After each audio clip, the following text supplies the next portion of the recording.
Chapter 51. Being acknowledged by his father-in-law and mother-in-law, Horitake was so happy that he sat there in a daze. Kamado Tanjiro glared at Kaigaku unhappily, exchanged glances with Kamado Aoi, and nodded to each other. Just like that, the souls of Kamado's family of 6 gradually disappeared. Horitake used his spiritual vision to take a look and felt relieved. They did not dissipate or reincarnate, but hid themselves beside Nezuko and did not appear in the form of soul bodies. Maintaining the form of a soul body all the time is quite exhausting. This family usually stays with Tanjiro and Nezuko in secret. If Kaigaku hadn't come to diagnose this time, and if he hadn't been worried about Nezuko's condition, the Kamado family wouldn't have appeared in the form of souls. Seeing them hide again, Horitake also closed his spiritual vision, looked at Nezuko happily, and shouted to the outside of the door, "Okay, come in." As soon as he finished speaking, Tanjiro burst in through the door. "The first thing I did when I came in was to check on Nezuko." "Well, Nezuko is safe and sound." Horitake was so annoyed. "Tanjiro, are you really that serious? Am I really that kind of person in your eyes?" Actually, this can't be blamed on Tanjiro. As a brother, I will always be suspicious of men who get close to my sister. This is my nature and it cannot be changed. If Kaigaku was Nezuko's brother, his behavior would be even more intense. Horitake said to Tanjiro helplessly, "Tanjiro, I really didn't do anything weird, I promise." Tanjiro sniffed twice and didn't smell any lies. He was immediately relieved and faced Horitake with a smile on his face. "No. Horitake-senpai, how could I doubt you? I was just checking a little bit just now, and I definitely didn't mean to doubt you. I don't believe you." The kind-hearted Tanjiro has also learned to lie with open eyes. "But it doesn't matter. Your mother has already acknowledged me, and your father has entrusted Nezuko to me, and by the way, you as well." Seeing Horitake's delighted expression, Tanjiro was puzzled and asked his own questions. "Senior, what did you do here just now?"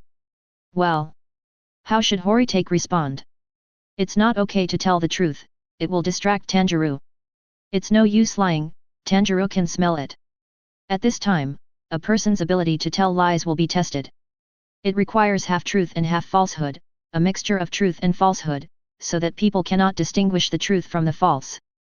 Even Tanjiro's extraordinary sense of smell cannot smell it out. So, Horitake told Tanjiro with a serious face, "Just now, I was confirming something, a very important thing." Seeing Horitake so serious, Tanjiro couldn't help but feel a little nervous. What important thing?" "I'm sorry, Tanjiro, I can't tell you, you can't bear this secret at the moment. Even in the short term, I don't plan to tell anyone, not even the leader of our Demon Slayer Corps, I don't plan to tell him in the near future. This matter is really too serious, I have to be cautious." Tanjiro broke out in a cold sweat. This matter, could it be related to Nezuko?" Horitake nodded heavily. "It is indeed related to Nezuko, but as long as I don't tell anyone, Nezuko will have no problems, so, Tanjiro, don't ask. It's no good for you to know these things now. Tanjiro, work hard to become stronger. What you and your brother will encounter in the future will be beyond your imagination." The stubborn boy Tanjiro was stunned by Horitake's tricks. He was so scared that he swallowed his saliva and felt nervous. Patting Tanjiro on the shoulder, Horitake suddenly changed his serious tone, smiled and pulled him out. "All right, young man. Stop having such a stiff face. We can talk about the future later. What's important is the present. Let's go. Let's drag the bear out of the big pit outside. I'll make some bear paws for you and Master Urokotake to eat at noon today, and stew some bear meat for you to try." Bear paw. This is a top-quality mountain delicacy that is hard to come by. Senior, can you cook? What do you mean by able to do it? Next, I'll show you what I can do. In this way, Horitake and Tanjiro teamed up to drag the bear out of the pit. Horitake found a sharp knife and started to kill the bear. First skin the bear. This was the first time Horitake had done this kind of work, and it took him a lot of effort to peel off the fur from the bear. That's right, it's irregular pieces of bear skin. In response, Horitake complained to Tanjiro while peeling the skin. "Tanjiro, look at how much good fur you've ruined. If this bear skin can be peeled off completely, and then goes through processes such as nitrate treatment and drying, you can get a high-quality bear skin, which is very valuable. But how many wounds have you inflicted on the bear? Now the fur can only be peeled off piece by piece. The value has been greatly lost. The value has been greatly lost. Tanjiro was a little mad about this. Please, Horitake-senpai, I was almost dying when I faced that bear. How could I care about these things? As Horitake continued peeling the skin, he said, if it were me, I wouldn't have treated the fur like you did. I wouldn't even have to cut the neck with the knife. I would have stabbed the bear's brain directly from the eye to ensure that the fur remained intact. Yes, yes, yes. Horitake-senpai is extremely powerful and it was easy for him to kill the bear. Unlike me, I had to work so hard to kill the bear. It was a waste of my fur. Before they knew it, Horitake and Tanjiro had developed a friendship like close friends. This is great, this is what true friends are like. After finally skinning the bear, the next step is to gut it and remove its internal organs. This part of the scene needs to be blurred. In short, it is very bloody. Horitake's heart was pounding when he took action, and Tanjiro couldn't bear to watch it. As for the bear's internal organs, Horitake had to throw them away because he had no idea how to cook them. By the way, the bear bile was left behind, which is a precious medicinal material. Then comes the process of removing the bones, which is another job that tests one's knife skills. As a veteran swordsman of the Demon Slayer Corps, a simple bone-breaking attack shouldn't be a problem for Horitake, right? I guess. All in all, Horitake put a lot of effort into dismantling the bones. Finally, it's time to slaughter the meat. Horitake, with his experience as a chef, selected several pieces of top-quality bear meat and began to cook and prepare several dishes. Of course, what I'm most looking forward to is the bear paw. Horitake was more serious about cooking bear paws. He was going to use his bear paw to perform a misty rain palm. Put the bear paw into a pot with water and simmer for 2 hours. Take it out, scrape off the rough skin, remove the hair, and shave off the calluses. After repeatedly simmering with fresh soup, remove the bones and wrap them in gauze. Chop the chicken, duck, and spare ribs into pieces and drain the water. Add the fresh soup into the pot, put in the spare ribs, chicken, duck, ginger, green onion, rock sugar color, salt, pepper, and bear paw buns and bring to a boil. Skim off all the foam, pour in the wine, and simmer over low heat until the sauce is thick. In another casserole, melt the lard and heat it to 50% hot. Add ginger and scallion and stir fry until fragrant. Add the original juice from the roasted bear paw.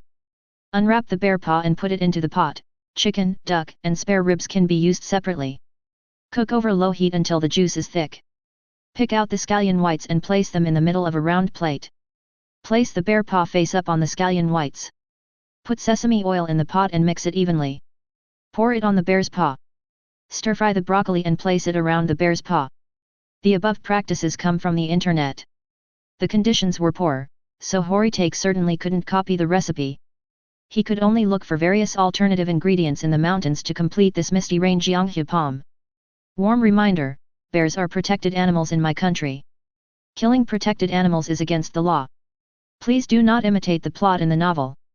Another reminder, bears are not protected animals in Japan. The Japanese government kills thousands of bears every year. Therefore, bears can be eaten in Japan. A friendly reminder, the plot of this novel takes place in Nihon, that is, Japan. Chapter 52. Horitake's bear meat feast opened the eyes of Tanjiro and Urokodaki. Among them, the top-notch misty rain Jianghe palm made Tanjiro and Urokodaki astonished. Unfortunately, the three people here enjoyed the meal to their heart's content, but Nezuko could only continue to sleep and missed the delicious food. Horitake, feeling sorry for Nezuko, did something no one expected. Nezuko-chan. This bear paw is so plump and tender. Does it smell good? Is it delicious? Do you want to eat it? If you want to eat, wake up early, and I will make it for you after you wake up. At this time, Horitake, with a very malicious intention, picked up the fattest piece of bear paw and placed it above Nezuko's nose, tempting her, and tempting her again and again. Sadly, Nezuko still had her eyes closed, sleeping peacefully. Horitake looked at Nezuko's cute white face, and really hoped that Nezuko would give him some reaction, even just a little expression. Tanjiro looked at this scene and couldn't bear to watch. I thought Horitake-senpai was a very stable and reliable senior, but I didn't expect that senior also had such an unreliable side. Urokodaki looked at Horitake's childish actions and said lightly, "It is not surprising that an extraordinary person must have an extraordinary character." Master Urokodaki, are you saying that Horitake-senpai is not an ordinary person? Of course not an ordinary person. Seeing that Horitake was still luring Nezuko like fishing, Tanjiro couldn't stand it anymore and pulled Horitake back. Senior, that's enough, don't disturb Nezuko's sleep. Oh, what a pity, Nezuko doesn't have the pleasure of tasting such delicious bear paws. As he spoke, Horitake ate the bear paw in one bite, feeling the wonderful texture and taste of the meat, and nodded with pleasure. Senior, Nezuko is a ghost now. Ghosts can't eat human food, right? Ah? It seems so. I have never tried this kind of thing. After thinking for a while, Horitake guessed, maybe Nezuko is different from other ghosts. Is that so? Senior. A bear banquet ended just like that. After lunch, without being reminded, Tanjiro took the initiative to clean the table, and his movements were neat and tidy. This gave Horitake the illusion that he was still in Momoyama. Urokodake was equivalent to Jigoro, and Tanjiro was equivalent to Zenitsu. Soon, this illusion was shattered.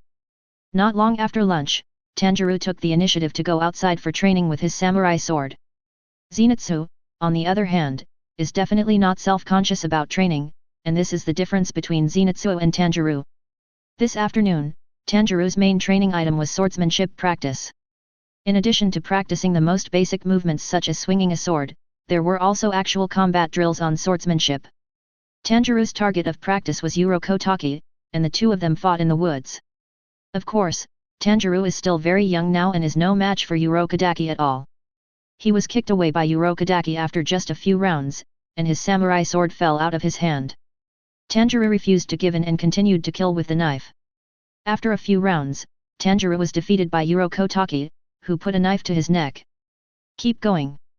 After just a few rounds, Tanjiro was beaten to a pulp by Urokodake again.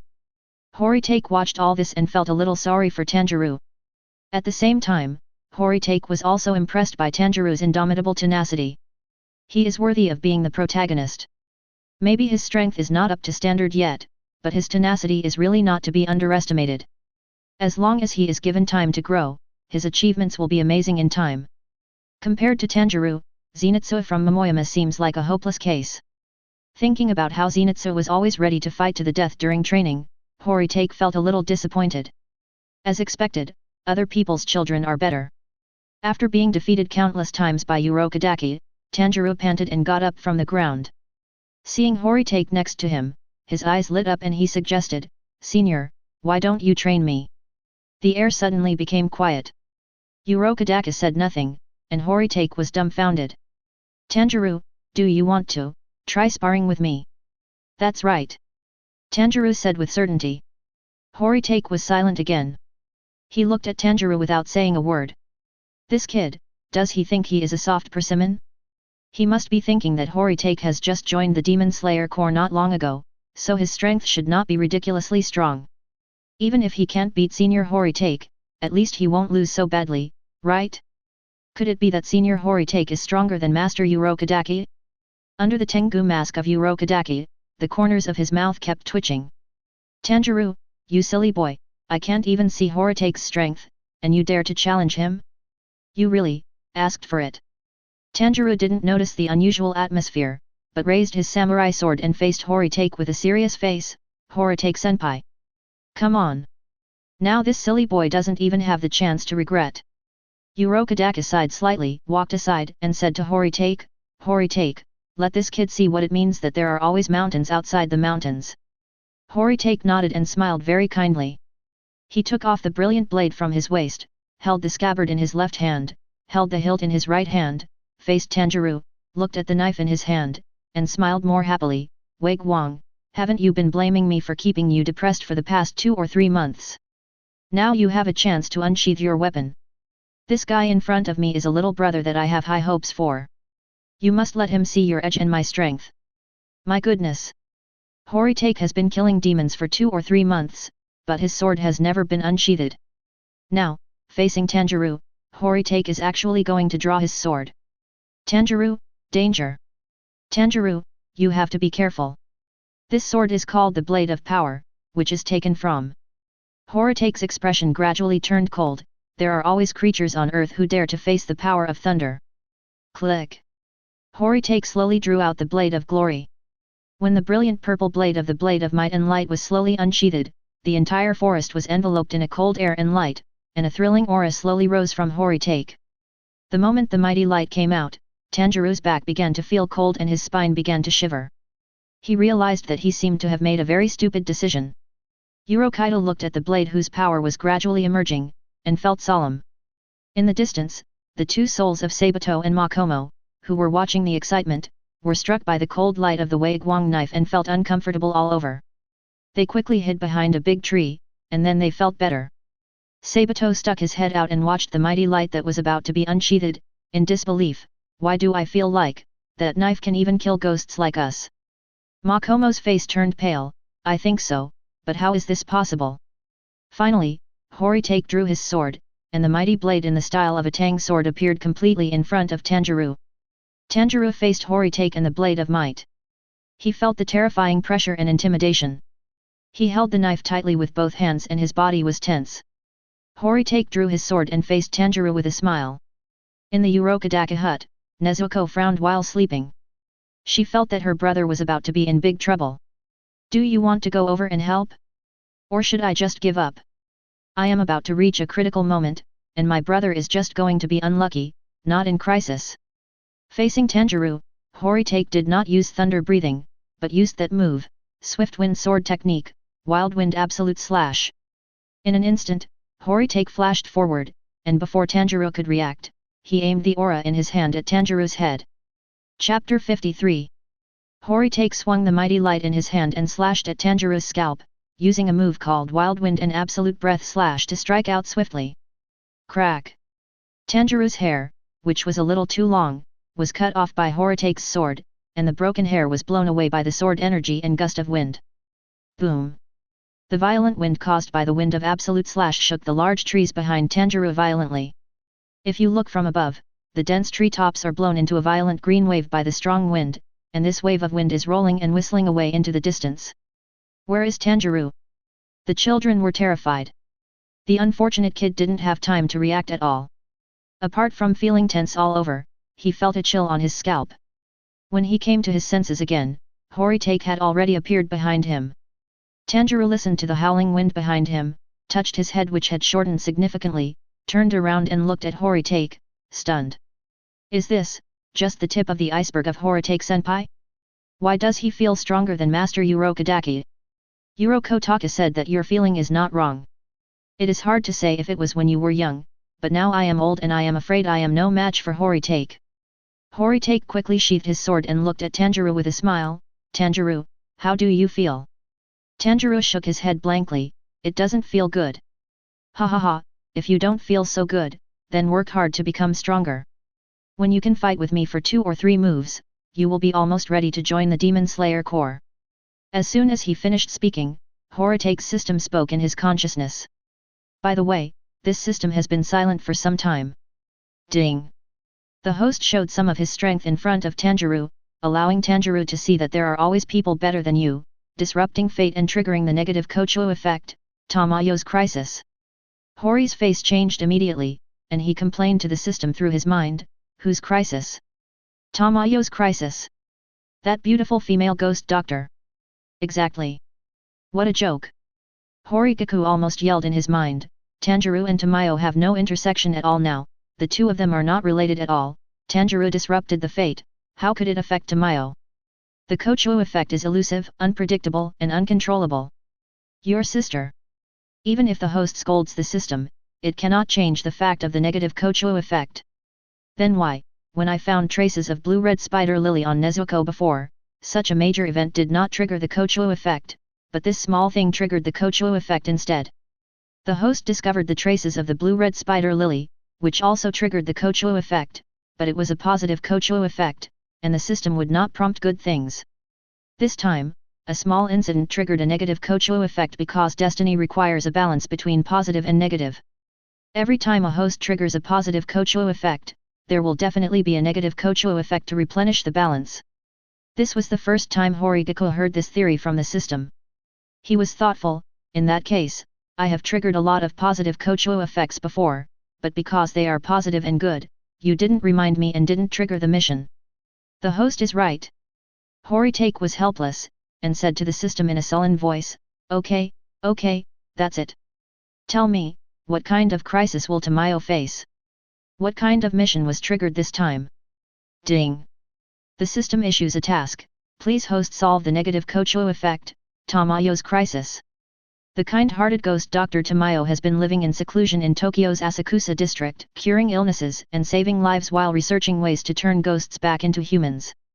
However, an accident is about to happen, which will expose Tamayo to the ghost and put Tamayo in danger. Please host, stop the crisis Tamayo is facing and save Tamayo. Warm reminder, accidents and crises will occur within the next 48 hours. If the host could prevent the accident in advance, Tamayo's crisis would not have happened. If the host fails to prevent the accident in time, Tamayo's crisis will come as expected. Reward for successful mission, Thunder Breathing Form 3 and its many derived moves. Penalty for mission failure, Tamayo dies, and Nezuko may never be able to turn back into a human in the future. Horitake listened to these tasks quietly and began to think quickly in his mind. The mission this time is to rescue Tamayo. There is no doubt that this female ghost doctor must be saved, not only because Tamayo is kind-hearted, but also because Tamayo is related to whether Nezuko can turn back into a human in the future. In the original work, the drug that turns ghosts into humans was developed by Tamayo. It can be said that this female ghost doctor is very, very important. Another thing to note is time. Horitake calculated in his mind. If I travel at my best within 48 hours, I can go to Asakusa, Tokyo, no problem. Thinking of this, Horitake said to Tanjiro and Urokodaka seriously, "Tanjiro, Master Urokodaka, something urgent has suddenly occurred and I must leave immediately to deal with it." Tanjiro was still immersed in the memory of his hair being shaved and did not come back to his senses for a while.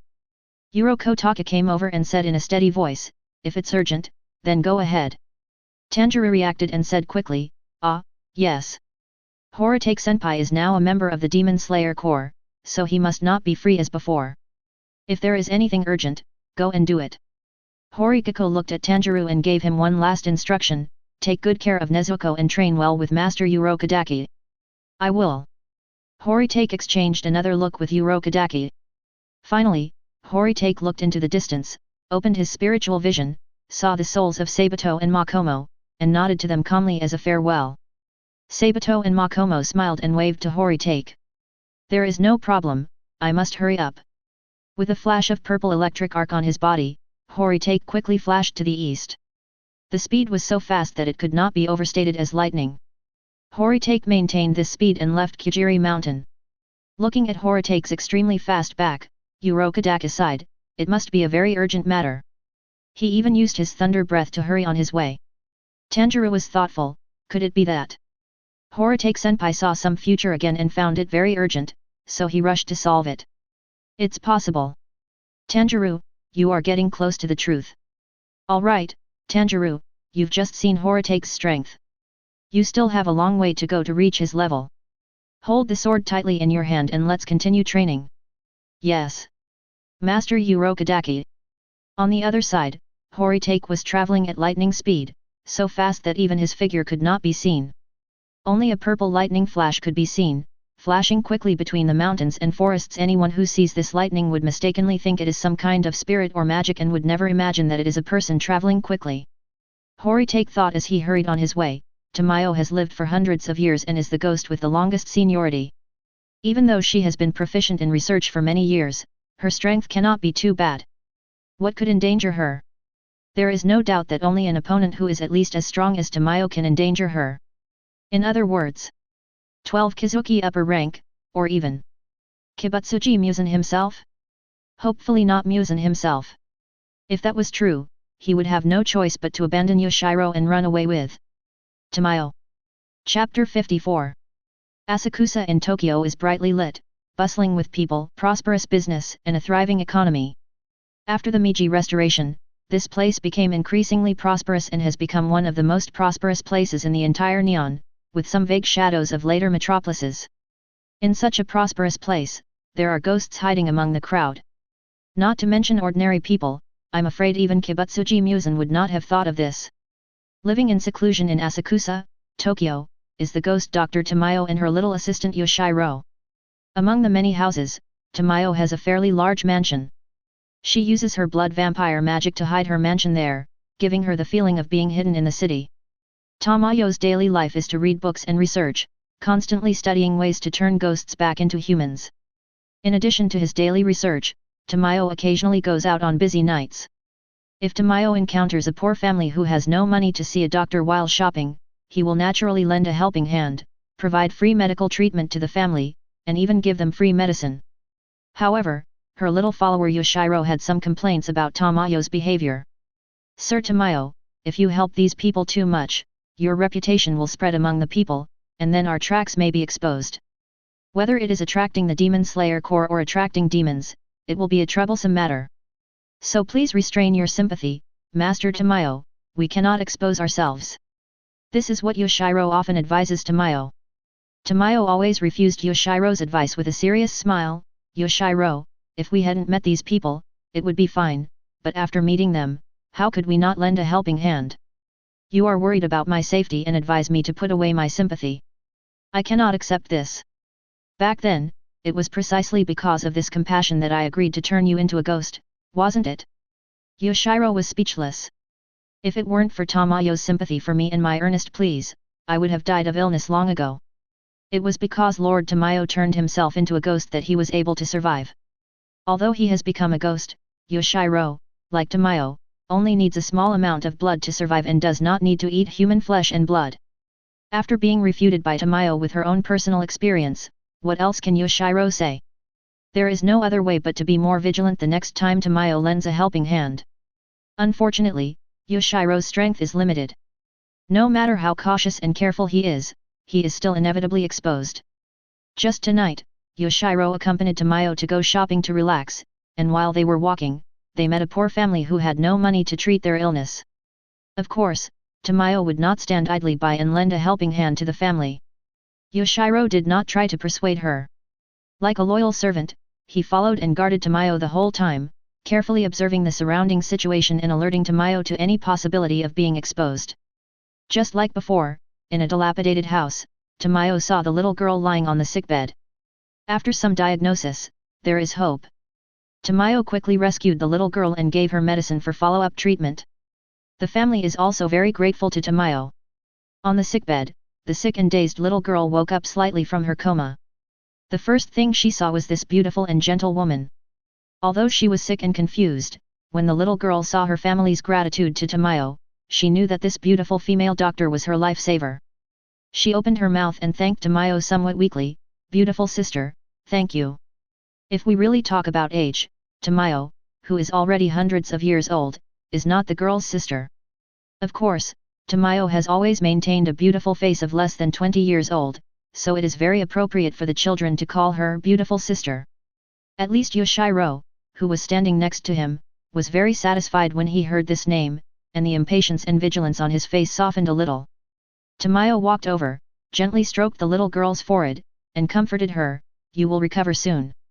Take good care of yourself and take your medicine. It won't be long before you can go out and play with your friends." The little girl lying down nodded. "Okay, Yoshiro, let's go." "Yes, Master Tamayo."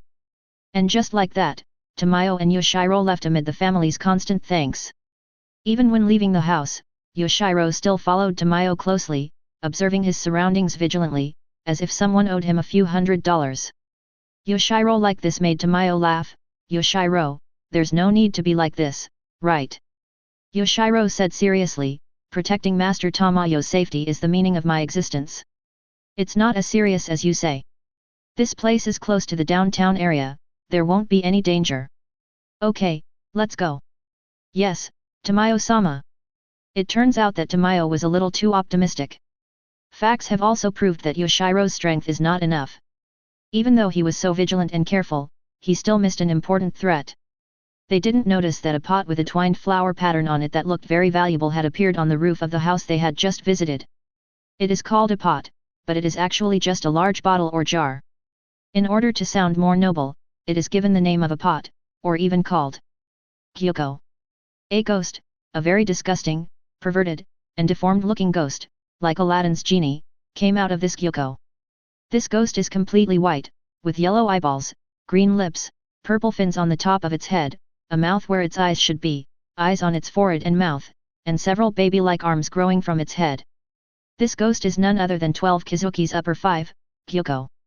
He is also one of the most disgusting and perverted demons among the upper ranks of 12 Kizuki. Because Gyoko can teleport to a certain extent with his pot, and because he is good at hiding changes, one of the main tasks given to Gyoko by Kibutsuji Muzan is to find information about the blue spider lily. Unfortunately, over the years, Gyoko has never found any information about the blue spider lily. Gyoko originally thought that in a crowded and mixed place like Asakusa in Tokyo, he might be able to get some information about the blue spider lily. Unexpectedly, instead of finding the blue-red spider lily, I met two interesting ghosts. Perched on the family's roof, Gyoko muttered to himself in his sick and disgusting voice, "I didn't expect that there would be ghosts helping humans. Such ghosts must be failures who betrayed Master Muzan." The male ghost just now was nothing special, just a little ghost who was less than a few dozen years old. However, the female ghost who just cured people was quite interesting. If I'm not mistaken, it should be Tamayo, right? It seems that she was once Lord Muzan's confidant, but later betrayed Lord Muzan. I should eliminate such traitors for Lord Muzan. No, I remember. Tamayo seemed to be a pretty good doctor who often researched medicine. In recent years, Master Muzan has also been doing research. Although I don't know what he is researching, I guess, a captured Tamayo is more useful than a dead Tamayo. Thinking of this, Gyoko dragged his pot and excitedly came to the corner. Just now, Tamayo and Yoshiro turned to another road at this corner. Hey? No.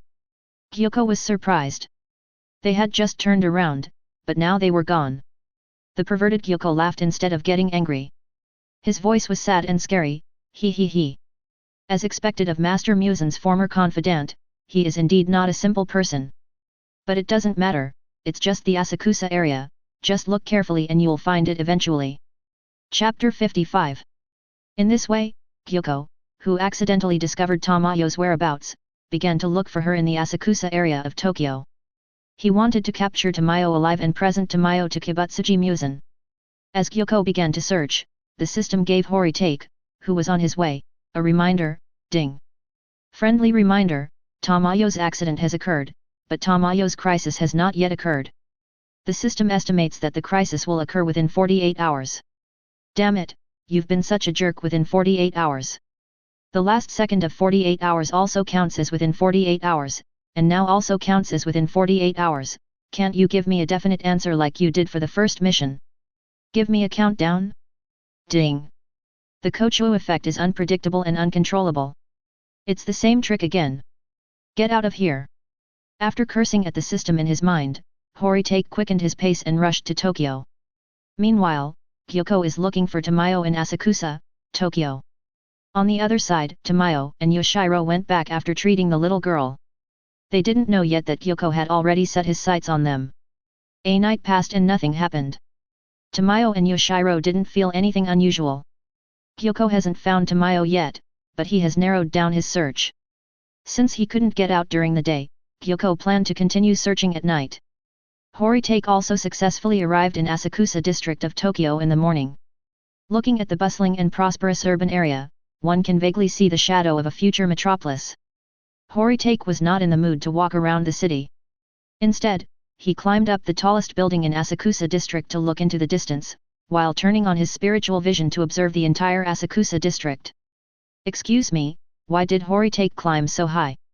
Could it be that his clairvoyance has been able to close the distance and see every corner in the distance clearly? Not yet. Spiritual vision cannot do this for now.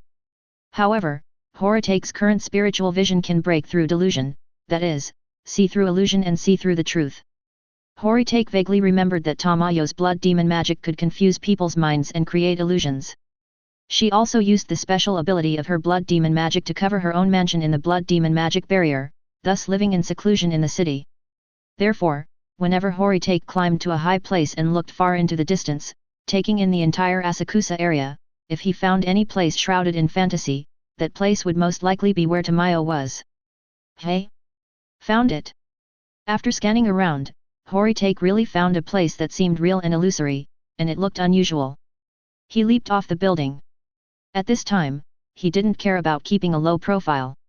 He quickly leaped between roofs and ran in that direction. Fortunately, the noise caused by Horitake's jump was not loud.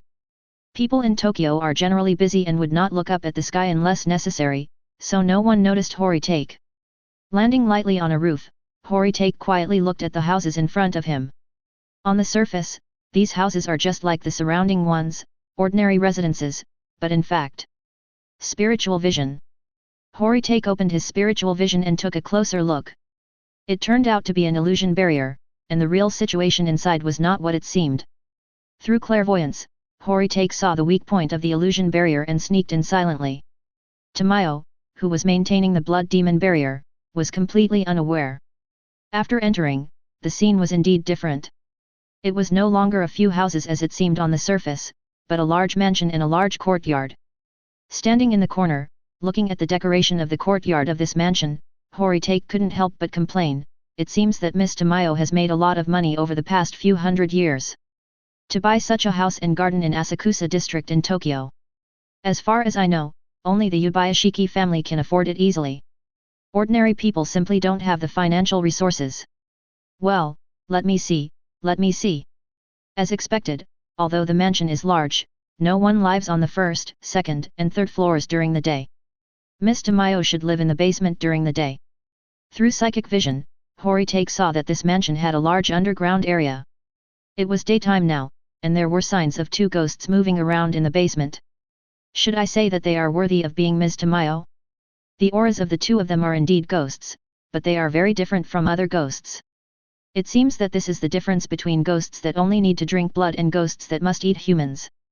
Besides, judging from the situation here, Miss Tamayo is not in any danger yet, so I am not too late. Horitake muttered to himself as he walked forward and prepared to knock on the door. He was about to knock on the door, but his hand stopped in front of the door and knocked on his head instead. Really? They really treat Miss Tamayo as a human being? In broad daylight, are Miss Tamayo and Yoshiro really going to open the door for me? Are you going to break in suddenly? That's so rude. Although I have no feelings for Miss Tamayo who is hundreds of years old, barging in like this would be a big loss of favorability. The impression you give when you first meet someone is very important. Horitake looked at the big sun in the sky and thought for a while. It's better not to meet Miss Tamayo for now. I am a member of the Demon Slayer Corps, and if I suddenly go in to meet them, it may easily cause misunderstanding. Also, it is broad daylight now, so it may be inconvenient for me but not for them. I'll just sit here, waiting for Miss Tamayo's crisis to come. After I help her resolve the crisis, I guess Miss Tamayo will be willing to see me. Having made up his mind, Horitake jumped lightly onto the balcony on the third floor of the mansion, sat on the ground, leaned against the wall of the balcony, and began to rest with his eyes closed. He traveled all night last night and didn't sleep a wink, so he didn't have enough energy during the day today. In order to maintain the best mental state at night, you need to close your eyes and rest for a while. As for why not take a nap now? Horitake did not forget the lesson of Fujikiyama. When he was sleeping during the day, Mitsurai was attacked when he was not paying attention. Because of that lesson, Horitake couldn't be 100% confident even during the day. On the surface, he was resting with his eyes closed on the balcony, but in fact he was paying attention to the movements inside and outside the mansion, and occasionally used his psychic vision to confirm the safety of Tamayo in the basement.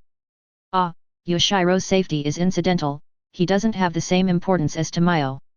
The whole day passed just like that. Although Horitake didn't sleep, he recovered a lot of his energy by closing his eyes and resting. As the sun sets, Horitake's spirits can't help but perk up. Recently, Kaigaku discovered that he was gradually suffering from sleep displacement syndrome, in short, staying up late. There was no other way. Ghosts always appeared at night, and they killed ghosts at night. If they worked at night, wouldn't they have to rest during the day? After working like this for a period of time, it was inevitable that their day and night would be reversed. The sun had completely set and darkness had come again. The night in Tokyo is completely different from the night anywhere else. Sitting on the balcony and looking at the bright lights in the distance, Horitake sighed that Tokyo now has the rudiments of a city that never sleeps. Unfortunately, artificial light can never compare to natural sunlight. Ghosts will not feel any discomfort when exposed to light. Even if the light is so bright, ghosts will still come out. On the balcony of this large mansion, Horitake waited patiently. The 48 hours mentioned by the system ends tomorrow morning, so tonight is the last chance. Miss Tamayo's crisis will definitely manifest tonight. Time passed by minute by minute. Tamayo and Yoshiro did not go out shopping tonight, but continued their daily research in the basement.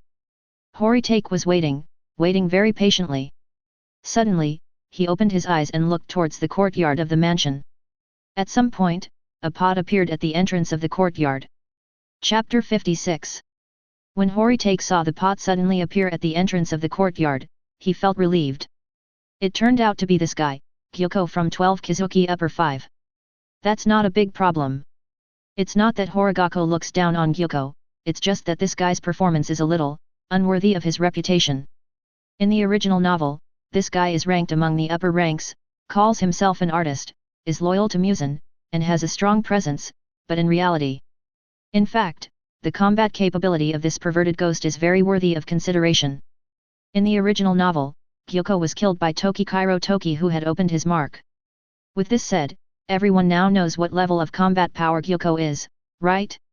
Even though he is an upper rank 5, in terms of combat power, Horitake estimates that the combined strength of upper rank 6 Daki and Kibutaro is stronger than Gyoko alone. If Tamayo's crisis refers to this guy being a ghost, then it would be easier to deal with. Just like that, Horitake did not act rashly for the time being and continued to sit quietly on the third-floor balcony. Like Aladdin's genie, Gyoko twisted and turned out of the pot and hovered above it. He opened his upper and lower eyes, looked left and right, and then laughed pervertedly, he he he he. I felt something was wrong here just now, and sure enough, it's this place. I didn't expect that Tamayo's blood ghost art is actually to create illusions. Because Horitake restrained his aura and hid completely in the shadow of the balcony, Gyoko did not notice Horitake's presence. He dragged his body and slowly moved in the courtyard, smiling perversely as he moved. Tamayo, Tamayo, where are you? Where? In this house, or somewhere else? He he he he he he. This laughter was so twisted and perverted that Horitake felt uncomfortable hearing it. As expected of being the most perverted and disgusting demon among the upper ranks, Horitake has seen quite a few demons, but the first one that made him feel vaguely nauseous was Gyoko. Gyoko walked around the courtyard and seemed to have discovered a basement under the mansion. He laughed even more happily, ha ha ha ha ha. So you're down there? I'll go find you. Let us ask, why has Tamayo in the basement not discovered anything unusual until now? There are many reasons. First, Tamayo used drugs to transform her body, turning herself into a ghost that only needed to drink a small amount of blood to survive. It is certainly a good thing that he only needs to drink blood, but this also indirectly reduces Tamayo's strength, making Tamayo's current strength hover around the lower string of 12 Kizuki, or even lower than that. There is another reason. Gyoko is a very perverted ghost. He likes the despair and panic that Tamayo feels when she suddenly sees him, so he chose to sneak in quietly this time without disturbing Tamayo's blood demon magic barrier. Look, Gyoko walked towards the door of the mansion with a smile on his face, wanting to block Tamayo in the basement and give them both a huge surprise. Hori, who was standing on the third-floor balcony, couldn't stand it any longer. Before Gyoko reached the door, he stopped him. Isn't it a bit rude and perverted to sneak into a woman's house in the middle of the night without even saying hello and just open the door? Mr. Gyoko? When Gyoko heard the sound, he quickly retreated more than 10 meters and looked up at the balcony on the third floor vigilantly. He didn't realize before that there were other people here. The person who could escape his perception, could he be a master? Horitake walked out of the shadows and still stood on the balcony, looking down with an expressionless face. Demon Slayer Corps. Gyoko saw the words embroidered on Horitake's Demon Slayer Corps uniform, indicating that he was an A-class swordsman, and he immediately relaxed, his attitude becoming both perverted and arrogant. As an upper-rank soldier, he doesn't even take the pillars of the Demon Slayer Corps seriously, let alone an A-rank swordsman. He he he he he. You scared me. Who did I think it was? Turns out it's just a Class A swordsman from the Demon Slayer Corps. How dare you run up to me? Do you want me to put you in a pot and make you into a work of art? It seems that you look down on Class A swordsmen. Is there any need to say that? Horitake suddenly thought of something, laughed, and gave Gyoko a serious lecture. Gyoko, Gyoko, don't you see, the strongest person in the navy is not the admiral or the marshal, but the vice-admiral. Junyi doesn't see that the strongest person in Konoha is not the Jonin or the Hokage, but the Genin. From this, we can infer that the strongest person in the Demon Slayer Corps may not necessarily be a pillar. Gyuko, who was not in his right mind, was confused by what others said for the first time. What is this guy talking about? Why can't I understand it at all? The cheerful Horitake didn't care whether Gyuko understood or not, he simply drew out the mighty blade from his waist. The moment the mighty light came out, Gyuko's expression changed. He was no longer so perverted and disdainful. It was really because the mighty light posed too much of a threat to them. At the same time, Tamayo and Yoshiro in the basement had senses one after another and they woke up from their research. Tamayo adult. Yoshiro, it looks like there's an unexpected visitor. I'll protect Master Tamayo. Don't worry, let's go up and take a look first.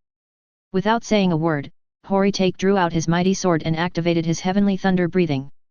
Brilliant purple lightning wrapped around him, and he quickly flashed from the third-floor balcony and swooped down towards Gyuko in the courtyard. This speed is so fast.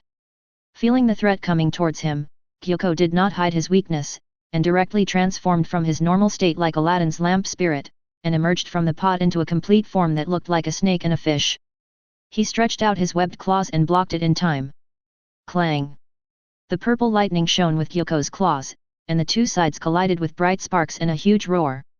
Tamayo and Yoshiro, who were going upstairs, felt the sudden vibration and looked at each other in bewilderment. Tamayo made a calm judgment, there are two parties fighting each other. Hearing the noise of the battle, Yoshiro knew he was no match for Tamayo, but he still stood firmly in front of her. Lord Tamayo, please be careful. The two people continued to move up carefully. At this time, in the courtyard, Horitake and Gyuko were wrestling. Horitake's body was flashing with purple lightning, and he chopped forward with all his might, while Gyuko's body was bursting with air currents, and he pushed forward with both claws raised. Just like this, the purple lightning and the white air currents kept colliding with each other, stirring up the air currents in the courtyard. This was the shocking scene that Tamayo and Yoshiro saw when they came out of the basement. Yoshiro was also somewhat knowledgeable. He watched the scene in the whistling air current and made a quick judgment, it's the Demon Slayer Corps, A&D. Gyuko from the upper 5. Tamayo looked at this scene in disbelief, it's Gyuko? There's actually someone who can fight against Gyuko without losing. Could this person be the pillar of the Demon Slayer Corps? Horitake also noticed Tamayo coming out, he stepped forward and said to Tamayo, Ms. Tamayo, please maintain this blood demon magic barrier and don't let outsiders find out what's going on here. I will try my best to keep the battlefield in this courtyard. Gyuko, it's a rare opportunity to meet an upper-rank god, so let's have a good fight. Horitake was very excited and moved forward. Boy! I think I'm going to make you into a work of art. Gyuko was very angry and felt that he was being looked down upon. Heavenly thunder breathing. First form. Thunder 108 flashes. Horitake drew his sword and slashed at Gyuko with 108 impenetrable thunderbolts. Gyuko waved his claws, creating thousands of claw shadows that were dazzling. The two sides confronted each other, with countless lightning strikes covering the sky and countless sharp claws carrying air currents, colliding with each other with crackling sounds. Every second, neither side knew how many times they attacked each other. All they could see were the flashes of swords and claws between Horitake and Gyuko, and all they could hear were the constant explosions between them. Chapter 57. What a good kill! Ever since he acquired the system cheat, Horitake has not encountered an equal battle. Only now, the fierce fight with Gyuko made Horitake excited for the battle. The more Horitake chopped, the more excited he became, the more pleased he felt, and the smile on his face grew wider. In an instant, the 108 flashes were completed on Gyuko. Of course it is not enough. Thunder breathing. First form. 365 flashes. There was another overwhelming purple lightning blade light, slashing towards Gyuko. Gyuko used his claws to fight against the enemy as usual, but Gyuko's face was no longer as relaxed as before, it can be guessed that he did not have the upper hand. Puff! One of the flashes of lightning finally broke through Gyuko's claw shadow, leaving a long bloody mark on Gyuko's forearm. As it happened, all 365 flashes had been chopped out, and Horitake took the opportunity to kick Gyuko's ugly head. Gyuko raised his arms to block the kick, and his body was kicked back more than 10 meters. Putting down his blocking arms, feeling the pain on his forearms, Gyuko's perverted face was twisted in anger. How is it possible? How can you cut through my skin? My skin is as hard as diamond. Horitake was completely disdainful of this. It's complete nonsense to say that the skin is as hard as diamond. Diamond is the hardest substance in nature. As its hardness increases, it will inevitably lose a large part of its toughness. In other words, diamonds are very brittle, so brittle that they can be broken with a hammer. Kyoko's skin was obviously both hard and tough. If it was really as hard as diamond, Horitake would be able to cut off a large piece of his skin with one knife. Therefore, when it comes to settings, just take a look at them and don't take them as combat power. How does that sentence go? Talking about combat power without considering the settings is all nonsense. What if we talk about combat power without considering the setting? That's also nonsense. Kyoko wiped the blood from his forearm, looking angry and twisted. It's okay, it's just a small wound. I can heal it in no time. Hey? Why can't it heal? At the end, Kyoko's voice sounded genuinely terrified. What ghosts rely on most is their super strong recovery ability. Once this recovery ability is destroyed, ghosts are nothing more than some powerful monsters. Kyoko was shocked and angry, staring at Horitake. It's you.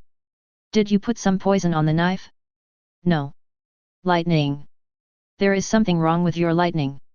It can actually destroy my body beyond repair? Horitake's cold response, you have some knowledge. Kyoko was angry, scared, and started to take real action. He roared, took out a pot and slapped it forward, summoning strange aquatic monsters from the pot. Senbon needle. Fish kill. Many goldfish came out of the pot in Kyoko's hand. These goldfish fluttered in the air and spit out sharp spines from their mouths towards Horitake. There were so many goldfish that they spit out even more sharp spines, which stabbed towards Horitake like an overwhelming force, as if they wanted to turn Horitake into a hedgehog. This is Kyoko's main fighting method, a special kind of blood magic, summoning strange creatures he has transformed from various pots. In other words, Kyoko is actually a summoner. Horitake stood there calmly, looking at the dense spikes coming at him. Each of the thorns is blue, needless to say, it is poisonous. Horitake held his power and remained calm, thunder breathing, second form, Chidori style.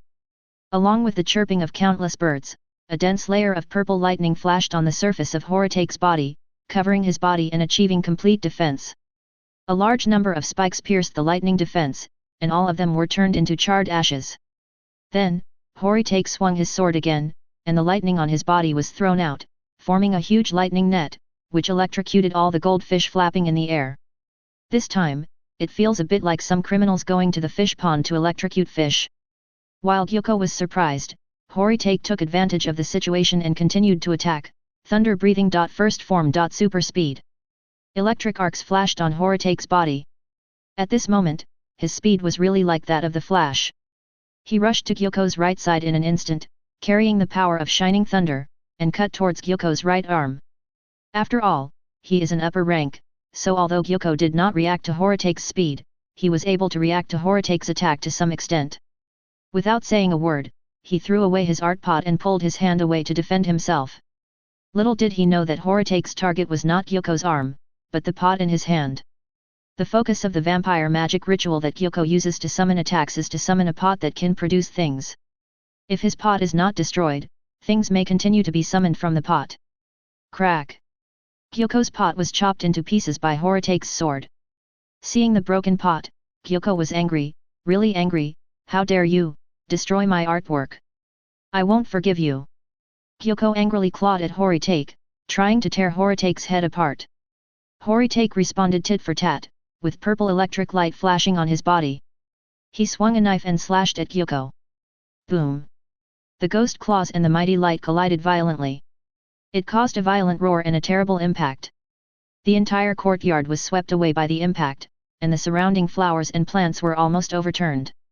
Tamayo, who was watching the fight nearby, was horrified, and Yoshiro was also stunned. Yoshiro was a kid under 40 years old, and had never seen such a terrible battle scene. He was worried about Tamayo's safety and quickly suggested to Tamayo, Master Tamayo, let's just ignore them. Let's retreat while they're still in a state of entanglement. Tamayo opened his mouth, petrified. How could this be possible? Yoshiro quickly changed his words, I was joking, Tamayo-sama. Watching the fierce battle between Horitake and Kyoko, Tamayo made a decision, Yoshiro, I know you're thinking about my safety, but I can't leave.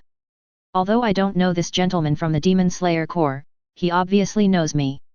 He is still fighting Gyoko for us. No matter what, we can't abandon him. Besides, this is Tokyo, there are too many innocent people here. I must maintain the vampire magic barrier and not let outsiders discover what is happening here. Please. Yoshiro.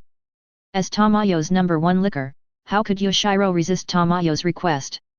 He immediately agreed, yes. Tamayo-sama.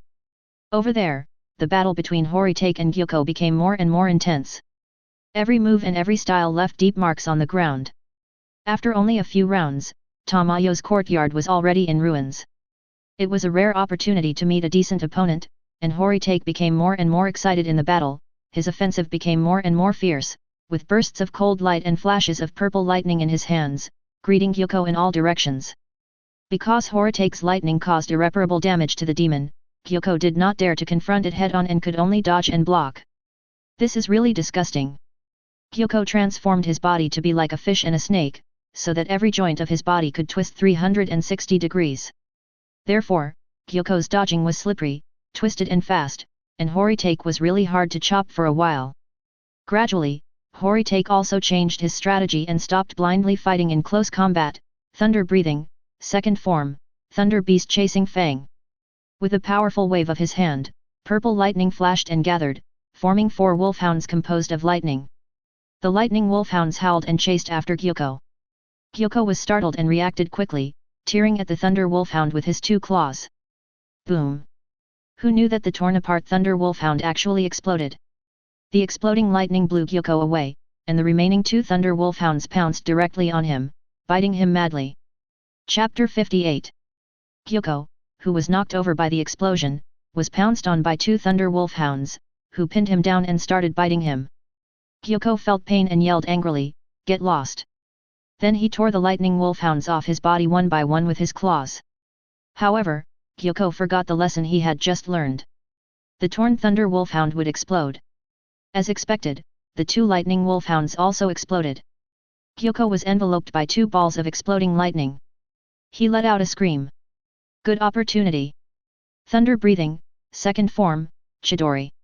Purple lightning flashed on the blade of the Wei Guang sword, like the sound of 1,000 birds, shocking everyone. Horitake raised the Wei Guang and the Chidori, jumped high, and slashed down at Gyoko who was lying on the ground. Gyoko felt a chill run down his spine when he saw this. He quickly got up and raised his claws to block. Boom! Horitake dodged Chidori's sword and smashed down with great force. As he chopped down, violent purple lightning covered the area of more than 10 meters around them. Gravel flew everywhere. The ground shook and cracked. It was as if an earthquake had occurred. Gyoko was hit so hard that he couldn't resist. Not only did the ground beneath his feet break and crack, it also sank nearly half a meter. This shows the terrifying power of Horitake's sword. Tamayo, who was watching the battle, saw that the situation was not good. The momentum of such a huge battle could no longer be concealed, and the blood demon magic barrier had to be enlarged. Tamayo immediately cut her hands with her nails, and her hands became bloody. With her blood, she began to use blood vampire magic to strengthen the barrier around the mansion. Yoshiro looked at the bloody hands of his master Tamayo and felt very distressed, but there was nothing he could do. Horitake's aura was like a Chidori, and as he looked at Gyoko who had blocked this move, he thought, after all, he was an upper rank, it would not be so easy to kill him, so. Horitake twisted the sword in his hand and exploded the chirping bird on the sword. The exploding purple lightning and Horitake's powerful strength sent Gyoko flying, and he broke several trees in one breath before he climbed up from the collapsed wall. Gyoko's face was twisted with anger. Take a closer look at Gyoko's current state. He is not in very good condition. There was a knife mark on his right forearm, which was caused by Horitake's initial cut. There were many tooth marks and tear marks on his waist, shoulders, and legs, which were caused by the 2 lightning wolfhounds biting him. Many parts of his body were charred, which were caused by the 4 lightning wolfhounds self-detonating and shocking him in turn. His sharp claws were also charred and bleeding, which were caused by Horitake's Chidori explosion just now. On the other hand, Horitake was fine except for his clothes becoming dirty and occasional scratches on his body. It goes without saying who has the upper hand. Tamayo, who was watching the fight, covered her mouth lightly. She really didn't expect that a swordsman from the Demon Slayer Corps would force Gyoko of the upper 5 to this point. Is Gyoko too weak? Or is Horitake too strong? Maybe both. Yoshiro's focus was strange. He scratched his head and complained, why are there only type 1 and type 2? Aren't there other types? Congratulations, Yoshiro, you found the blind spot. Actually, I have wanted to complain about this for a long time. You have been playing for so long, but you only know 2 types. Isn't it a bit unreasonable? Horitake glanced at Yoshiro and said calmly, I have only created 2 types of sky thunder breathing so far, but these 2 types have more than a dozen moves, which is enough for use. As he spoke, purple lightning exploded from Horitake's body again, just like the god of thunder. Although Gyoko looks very angry, he is actually using his anger to cover up some of his fear. After being beaten so many times, Gyoko realized that he must not fight Kaigaku in close combat.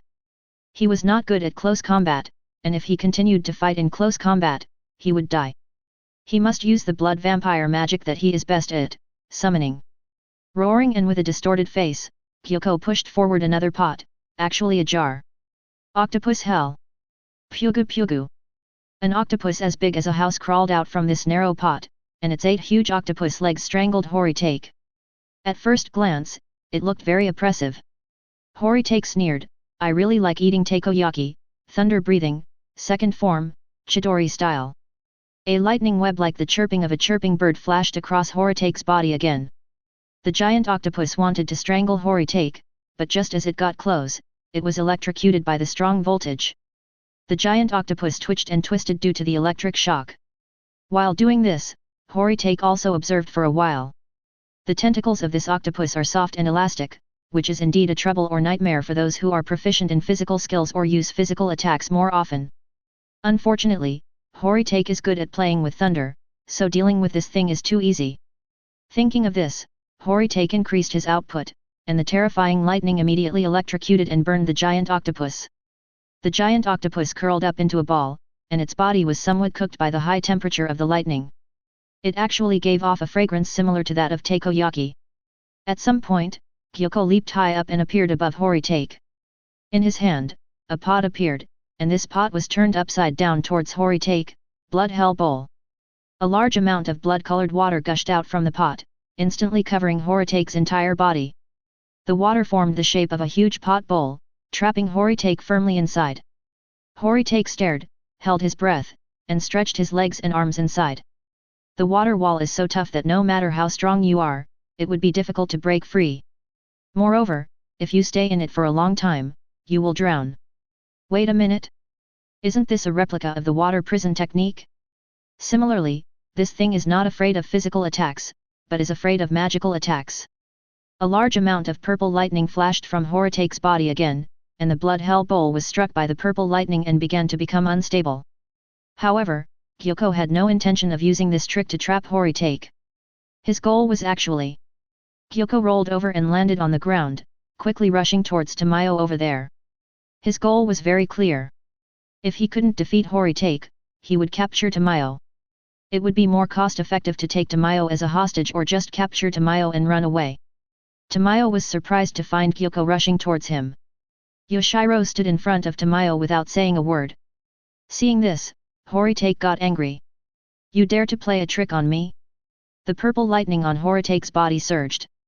Suddenly, there was a loud thunder. A sharp purple lightning shot up from Horitake's body, and the purple lightning shot up more than 10 meters into the sky, shocking the whole audience. Thunder breathing. First form. Super speed. Horitake easily broke the blood prison bowl and burst out at the fastest speed, catching up with Gyoko in an instant. Before Gyoko could attack Tamayo, he attacked Gyoko first. Thunder breathing, second form, Chidori. Reikari requires a certain amount of accumulation of energy, but Chidori is more efficient and quick. Horitake's sword flashed with purple light and stabbed Gyoko in the back. At this moment, Gyoko felt the extreme murderous intent coming from behind. I will die. I really might die. Gyoko abandoned Tamayo in front of him and tried his best to dodge sideways. Unfortunately, he failed to dodge the attack completely, and half of Gyoko's arm was knocked off by Horitake's sword. Half of his arm flew into the air with blood spurting out. Gyoko's face was distorted to the extreme. He dragged the remaining broken arm with blood spurting out, jumped up and kicked against the wall of the mansion, trying to turn around and escape. How could Horitake let him go? Swing your sword. Thunder breathing, second form, Chidori sharp spear. The purple spear, which was filled with purple lightning, shot out quickly and stabbed Gyoko's head. The bright purple Chidori sharp spear pierced into Gyoko's right cheek and came out from his left cheek, piercing his perverted face through. Horitake gritted his teeth and smiled grimly, then twisted and pulled out the Chidori spear in his hand. Puff, puff. Under the violent attack of the purple lightning, Gyoko's face, cheeks, chin, upper mouth, and teeth were all twisted into a bloody mosaic. Chapter 59. Gyoko suffered a great loss.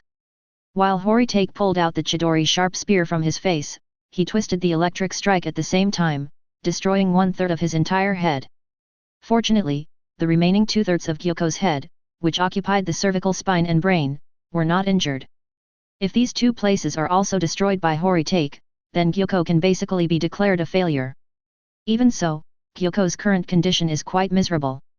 Don't forget, Horitake's current lightning can destroy the demon's body tissues, making it impossible to recover. Most of Gyoko's face, especially the lower half, is now a bloody hole with several blood vessels and tissues hanging in it. In addition, Gyoko was in severe pain and could not speak, so he could only howl and roar like a wild animal.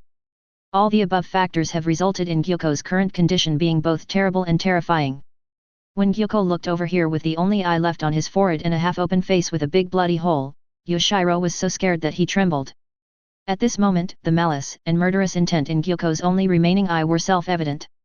Gyoko was driven crazy. He felt that he couldn't escape at his own speed, and he didn't plan to escape. He roared and rushed towards Horitake. Howl.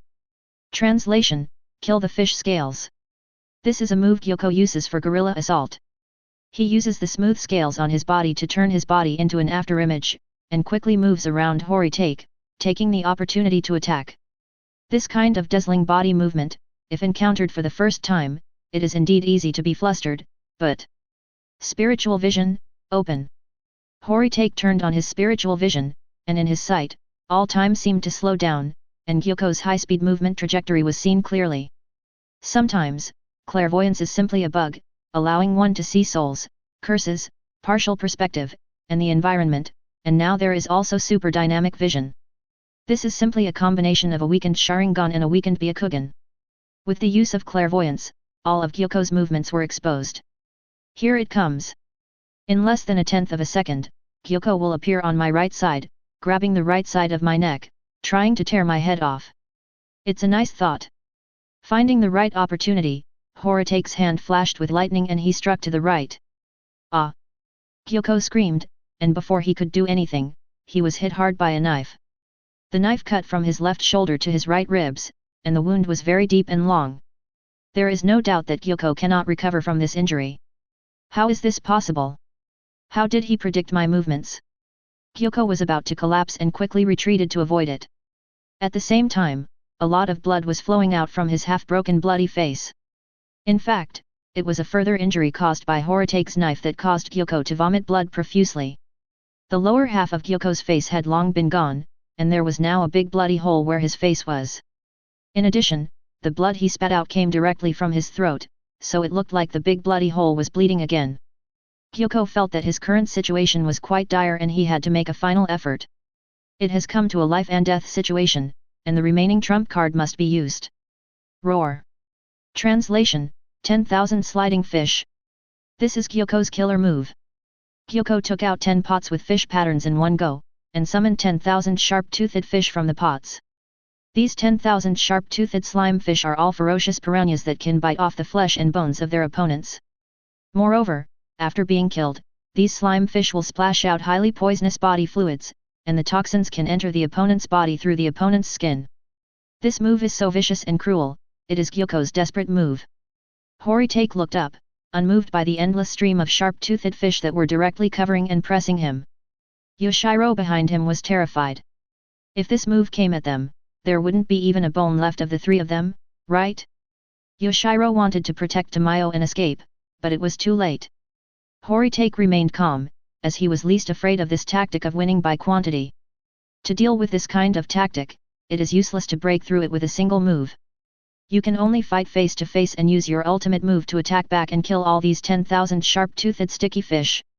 The purple lightning on Horitake's body rose up again, roaring continuously, and the purple flash illuminated the entire courtyard.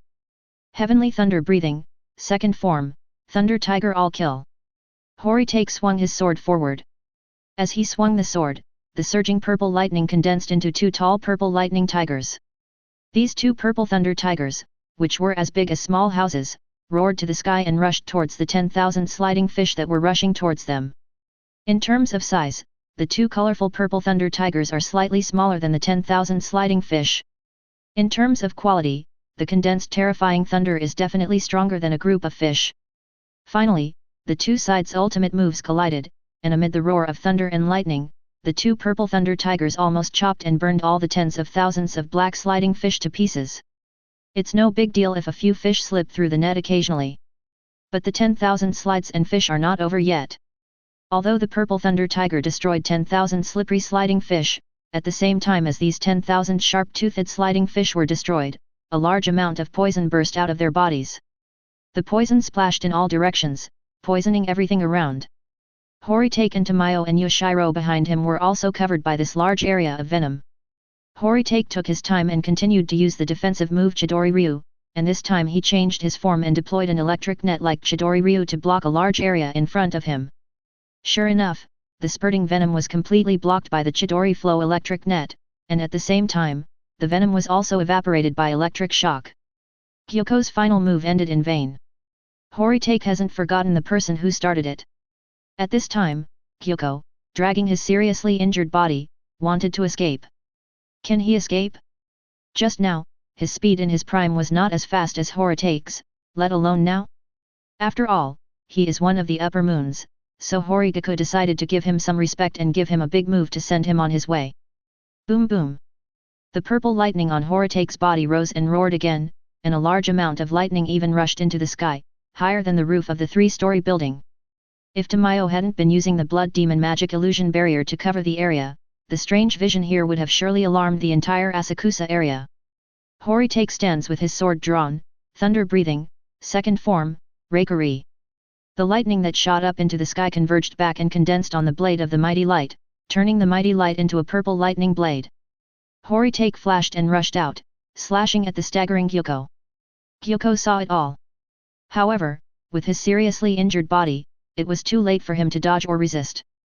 Just like that, Reikari's purple lightning blade slashed across Kyoko's neck at lightning speed.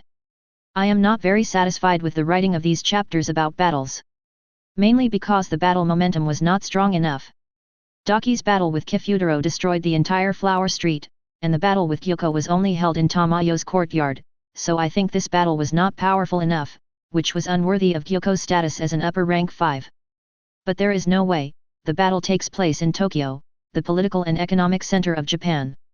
Fortunately, there is Tamayo's illusion barrier covering it, and I have this setting to cover it up. If I really wreak havoc and fight here, I don't believe that the Japanese government will not react. The Demon Slayer Corps is an organization that the government does not recognize anyway.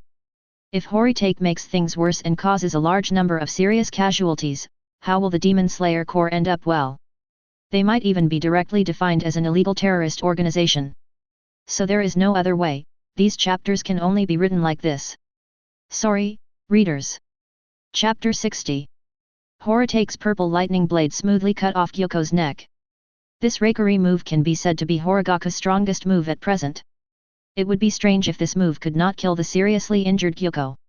Look, the only eye left on Kyoko's forehead was trembling and desperate. Finally, Kyoko's broken head fell down, rolled twice, and stopped on the ground. Bang! Kyoko's headless corpse also fell to the ground. Kyoko was greeted with only death. The purple lightning gradually dissipated, and the purple arc of the blade of glorious light in Horitake's hand also calmed down. Looking at the blade of glory, Horitake smiled slightly. Are you satisfied now? Killing an upper rank 5 is satisfying, right? Enjoy it. If you enjoy it, return it to the sheath. Satisfied, Horitake slowly sheathed the sword and tied it around his waist. Watching Kyoko gradually disappear, Horitake activated his spiritual vision and saw the revolving lantern of Kyoko before his death. When Kyoko was still a human, when he was still a child, he grew up in a fishing village. In addition to being accompanied by various fish, he spent his days tinkering with his art of making pots. His understanding of art is to kill animals in a mischievous way and sew their scales and bones onto pots to make his pots look strange and perfect. From this point, it can be seen that Gyoko has been mentally abnormal since childhood. Later, Gyoko's parents went out to sea to fish and encountered a shipwreck. All they came back with were 2 bodies. This seemed to further stimulate Gyoko, who became more and more perverted and even sewed his own parents into a pot to create his so-called art. How did the villagers from the fishing village who came to take care of the fishing village feel when they saw this scene? As a result, people in the fishing village called Gyoko a monster, stopped associating with him, and began to isolate and seclude Gyoko. Gyoko was happy with this and continued to concentrate on his art. Gradually, Gyoko's art became more and more perverted and cruel. He was no longer satisfied with animals, and he began to look to humans as the raw material of his art. In this way, Gyoko killed a child in the fishing village and turned this child into so-called art. A child went missing in a fishing village, and the villagers certainly would not ignore the matter. They searched high and low until they found Gyoko, and the truth was revealed. Gyoko was chased out of the fishing village and met Kibutsuji Muzan. There is no need to talk about what happened next. After watching Gyoko's revolving lantern, Horitake had a blank expression on his face. If the revolving lanterns that Horitake had seen several times before were still sad and pitiful, then there was absolutely nothing pitiful about Gyoko. This guy is a pure pervert. I started to become perverted since I was a child. What's more, when the little pervert met the old pervert and was turned into a ghost by the old pervert, he became even more perverted. It can be seen that the essence of Kibutsuji Muzan is not a good thing. How can it be a good thing to like this kind of tune? At this time, Gyoko also completely dissipated and died completely. Gyoko was one of the upper moons, so his death certainly alarmed Muzan. Somewhere in Neon, in a library, Kibutsuji Muzan, disguised as the library director, sensed Gyoko's death and read his memories before his death. Suddenly, Muzan was furious. His eyes turned red, his fangs sharpened, and he roared to the sky. The roaring sound waves caused a shock wave that swept across the entire library. A large number of books were knocked off the shelves, and all the windows in the library were shattered with a crackling sound. After the roar, Muzan was simply furious, gasping for breath because of anger. Gyoko is dead? As one of his most loyal subordinates, Gyoko was also very good at gathering intelligence. How could such a useful person like him die? How many years have passed? How many years has it been since an upper rank died? And the first one to die was an upper rank 5. A female librarian came running over in a panic to check on her director. When she saw Muzan, she asked anxiously, "Mr. Director, are you okay? What just happened was?" Muzan turned his back to her and answered with anger, "I'm fine. Go pack up these books and find someone to reinstall the glass." "Mr. Director, you..." Roll.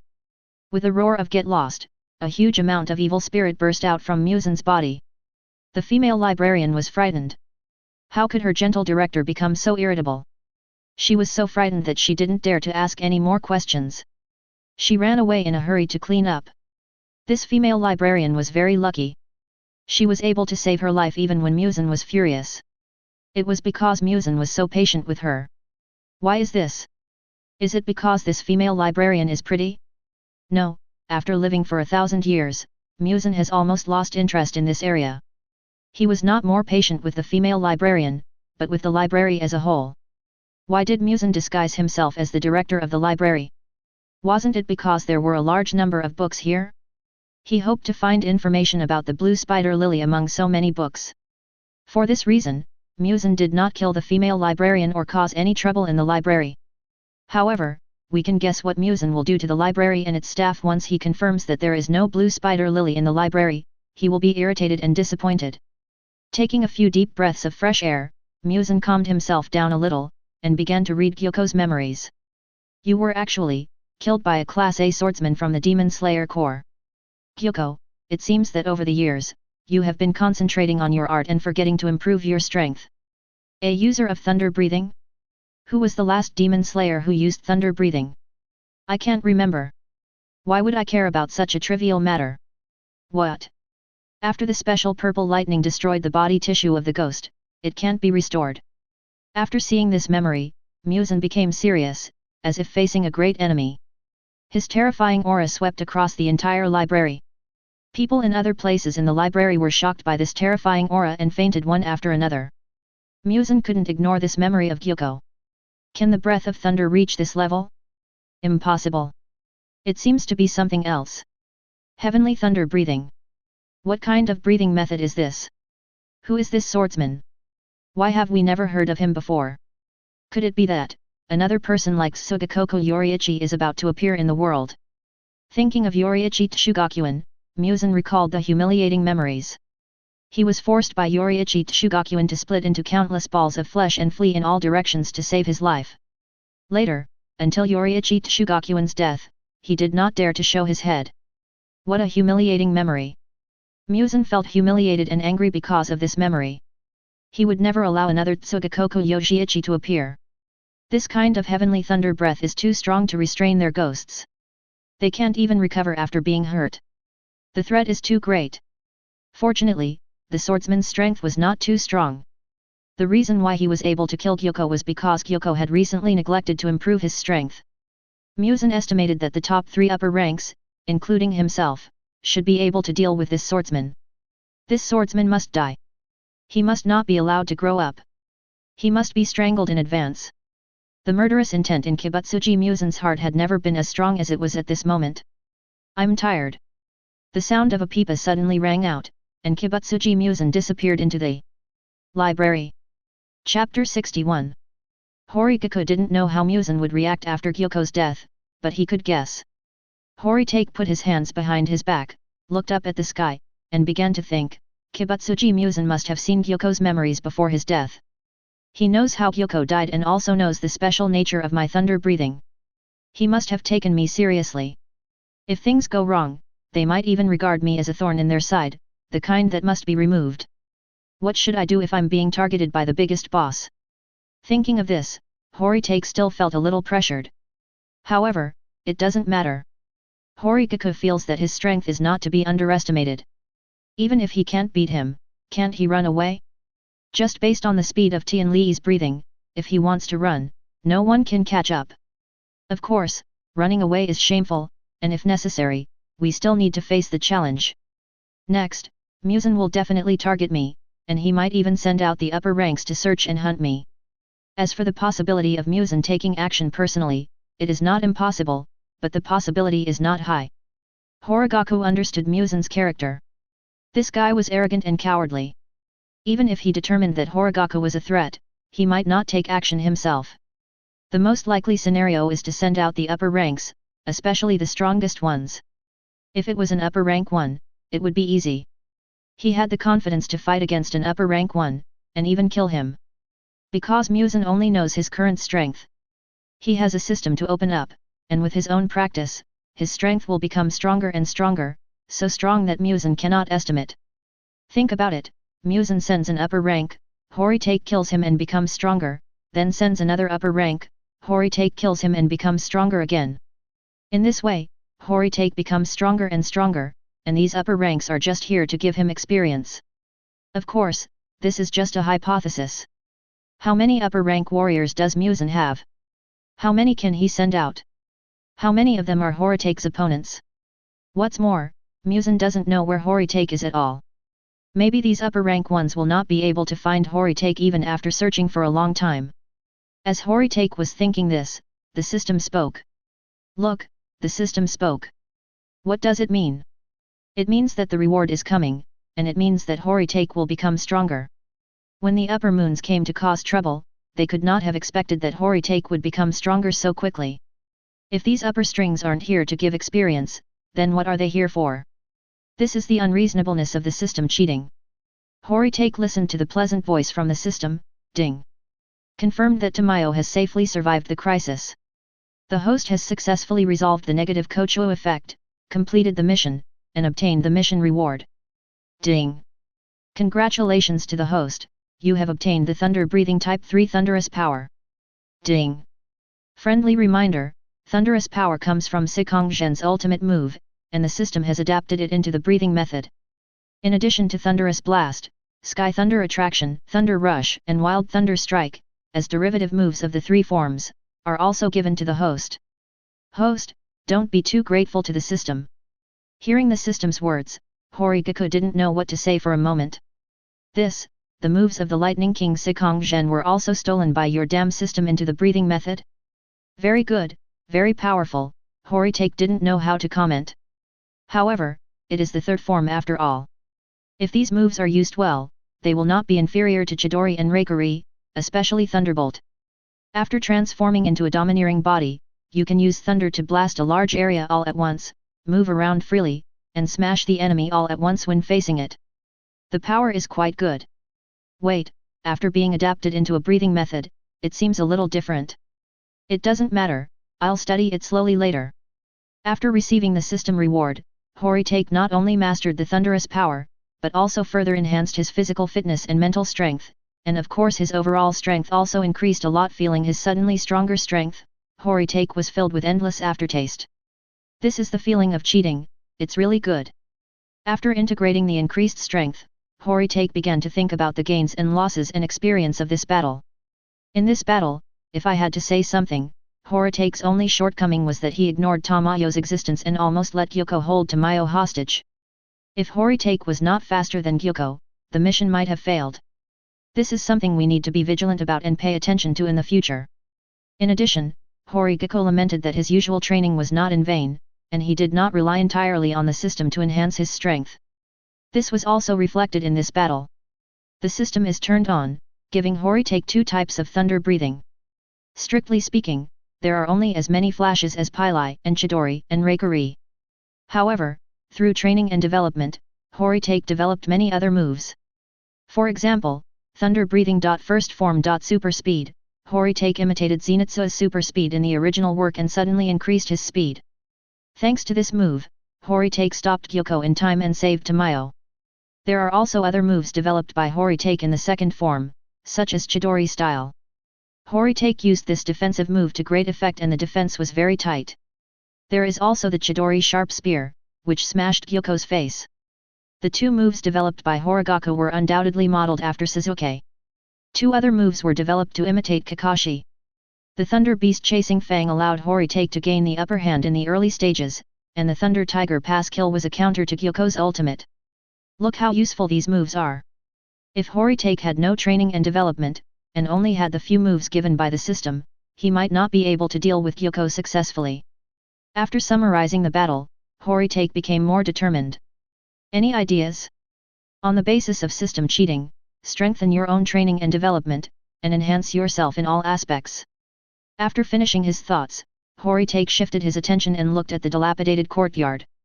The courtyard was full of potholes and various broken walls. Horitake felt a little apologetic for having turned such a nice garden into this state. He walked over to Tamayo and Yoshiro. Yoshiro was very wary of Kaigaku. When he saw Kaigaku coming, he used his body to block Tamayo. Seeing this, Horitake was too lazy to complain about him. You have just seen my strength. If I want to do something, Yoshiro, with your small body, can you withstand a few of my blows? Tamayo also felt that Yoshiro's behavior was quite rude. She did not sense any ill will from Horitake, so she lowered her voice and warned Yoshiro unhappily, Yoshiro.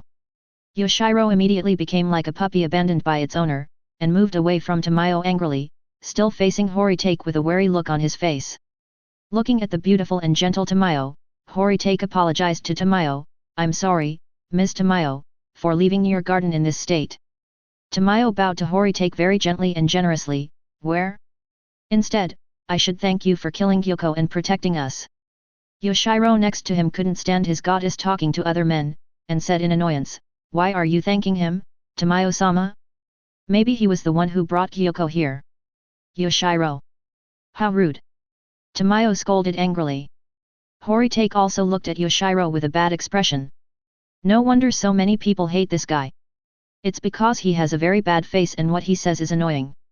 If it weren't for Tamayo, Horitake would probably beat him up. But, thinking that Yoshiro is just a little bootlicker who is loved but cannot be obtained, Horitake lets it go. Moreover, Horitake did not consider Tamayo as his target. Although Tamayo was indeed beautiful, gentle, and charming, and an ideal wife type, she was already hundreds of years old. But before she became a ghost, she already had a husband and children. Horitake doesn't like this. Chapter 62. Yoshiro's slander did not affect Tamayo's good impression of Horitake. Facing Horitake, Tamayo bowed gently and generously and asked, "Thank you again, sir, for saving me.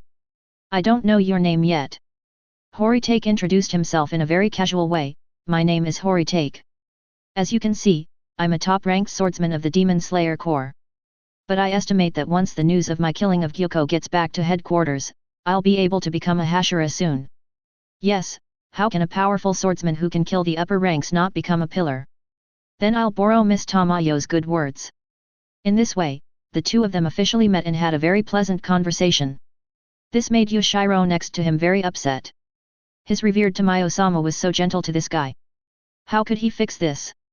The little bootlicker's mentality is about to explode. After getting to know each other, Tamayo naturally asked her own questions. "Mr. Horitake, may I ask how you are?" Tamayo couldn't ask directly, but Yoshiro next to her didn't care and asked directly in a bad tone, "Tamayo-sama wants to ask you, how did you get here? You entered our courtyard without Tamayo-sama's permission. You are trespassing." "Okay." Horitake didn't intend to indulge Yoshiro. He glanced at him and used some of his own aura to pressure him. "I am your savior. Is this how you treat your savior? You?" Yoshiro felt the huge pressure and could hardly speak. Cold sweat broke out on his head. Tamayo rebukes Yoshiro again. "Yoshiro, that's so rude. I won't forgive you if you do that again." Yoshiro gritted his teeth and said nothing. He seemed to be being stubborn, but in fact he was resisting Horitake's momentum and was unable to speak. Seeing Yoshiro being so weak in front of Tamayo, Horitake wanted to play a trick on him. Then, Horitake retracted his momentum and taunted Yoshiro, "I guess you love your Tamayo-sama very much and are afraid that I will take advantage of you, so that's why you are upset with me? Don't worry, I have someone I like, and I won't covet your Tamayo-sama." This was a critical hit, doubling the damage to Yoshiro. This guy immediately blushed, waved his hands, and denied it vigorously and panically. "What do you mean by liking Tamayo-sama? What are you talking about? I don't like Tamayo-sama. No. I like. That's not right. Oh. Anyway, I only have respect for Master Tamayo, and I have absolutely no bad intentions." Yoshiro looked very confident. In response, Horitake expressed contempt, and Tamayo felt helpless. No matter what, Yoshiro has been with Tamayo for many years. How could Tamayo not feel Yoshiro's hidden emotions when they were together day and night? But Tamayo didn't have this idea, and Yoshiro didn't dare to express his feelings, so the situation remained deadlocked. Now, being directly exposed by Horitake, Tamayo is fine, but Yoshiro wants to find a crack in the ground to crawl into. Now, Yoshiro was hit by a critical hit and can't get up again, and he won't make a fuss to Horitake anymore. Horitake faced Tamayo and began to explain his origins in earnest. "That's right, Ms. Tamayo. It was really rude to visit your house without saying hello, but the circumstances were special and I could only apologize. If I'm not mistaken, Ms. Tamayo should be related to the leader of our Demon Slayer Corps, right?" Tamayo covered her mouth lightly, very surprised. "How do you know about this?" "We, as the Lord, have the ability to vaguely predict the future. I may be even stronger than us, as the Lord." At this point, Horitake started his usual nonsense again. "My eyes can see things that ordinary people cannot see, and can even see some of the past and the future. There is such a thing. Yes, Ms. Tamayo's identity and experience are what I learned from watching the past, so Ms. Tamayo doesn't need to explain yourself to me. I know Ms. Tamayo very well. The reason I offended you this time is because I had a brief glimpse of the future and saw that Ms. Tamayo was about to encounter a crisis. Although Ms. Tamayo is a ghost, she is a kind ghost doctor. Ms. Tamayo, you will be of great help to us in defeating Kibutsuji Muzan in the future." Realizing that Ms. Tamayo was in danger, I certainly couldn't just stand by and watch, so I rushed over to help overnight. I rushed here this morning, but it was not convenient to meet you two during the day, so I stayed on the balcony on the 3rd floor, waiting for you. Unexpectedly, the one who came to guard was Gyuko from the upper 5. Everyone knows what happened after that. Tamayo was very surprised after listening to Horitake's explanation. This explanation may sound outrageous at first, but there are even man-eating ghosts in this world, so what else is impossible? And Tamayo could feel that Horitake was sincere and didn't seem to be lying. Besides, Kaigaku didn't do anything bad to Tamayo, and there was nothing profitable to be gained from Tamayo. After thinking about it, Tamayo believed Horitake's explanation. I see. I didn't expect that Mr. Horitake would come to rescue us overnight. I am really grateful. Miss Tamayo, you are too kind, but we don't have time to talk about this anymore, Horitake said in a serious tone. Kibutsuji Muzan must have known about Gyoko's death by now, and he may have learned the whole story by reading Gyoko's memory. Our current situation is quite dangerous. Muzan might send out the upper rank to capture us. Although this is Miss Tamayo's home, we can no longer stay here for long. We must evacuate in time. Speaking of this issue, Tamayo also became serious. Mr. Horitake is right.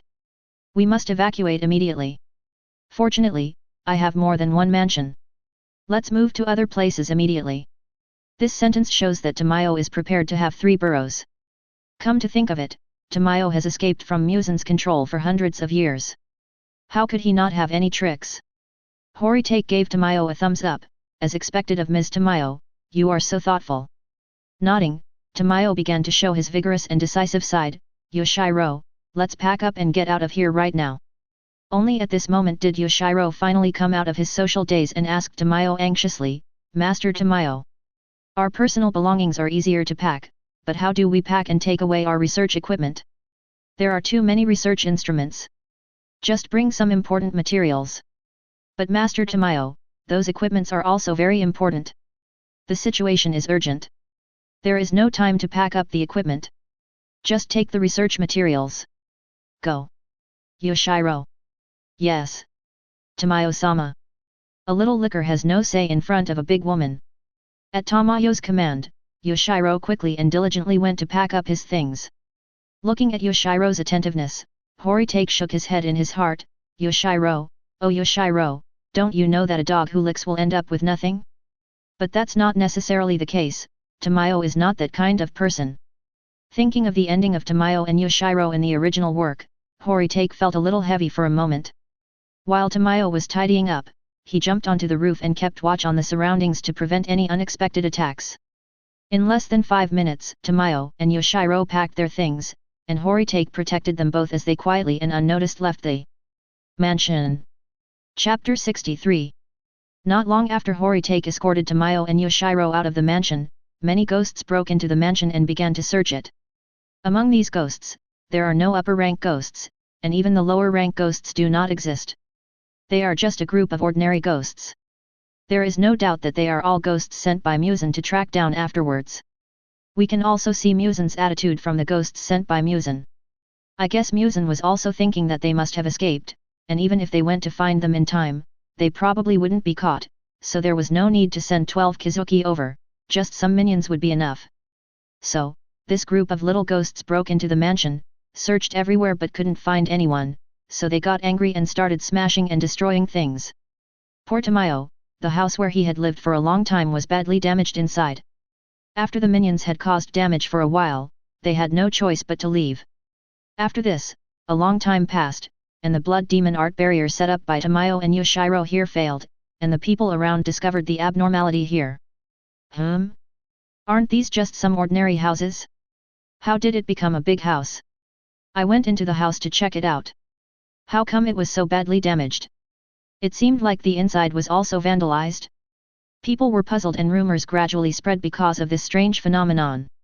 Senior officials in the Tokyo government had some speculation about this incident, but because it caused no harm to civilians or losses, the matter was left unresolved. Later, when Tokyo really became a metropolis, this incident gradually became one of the urban legends, and it was also one of the earliest urban legends among many, named, the haunted house that seems real and unreal.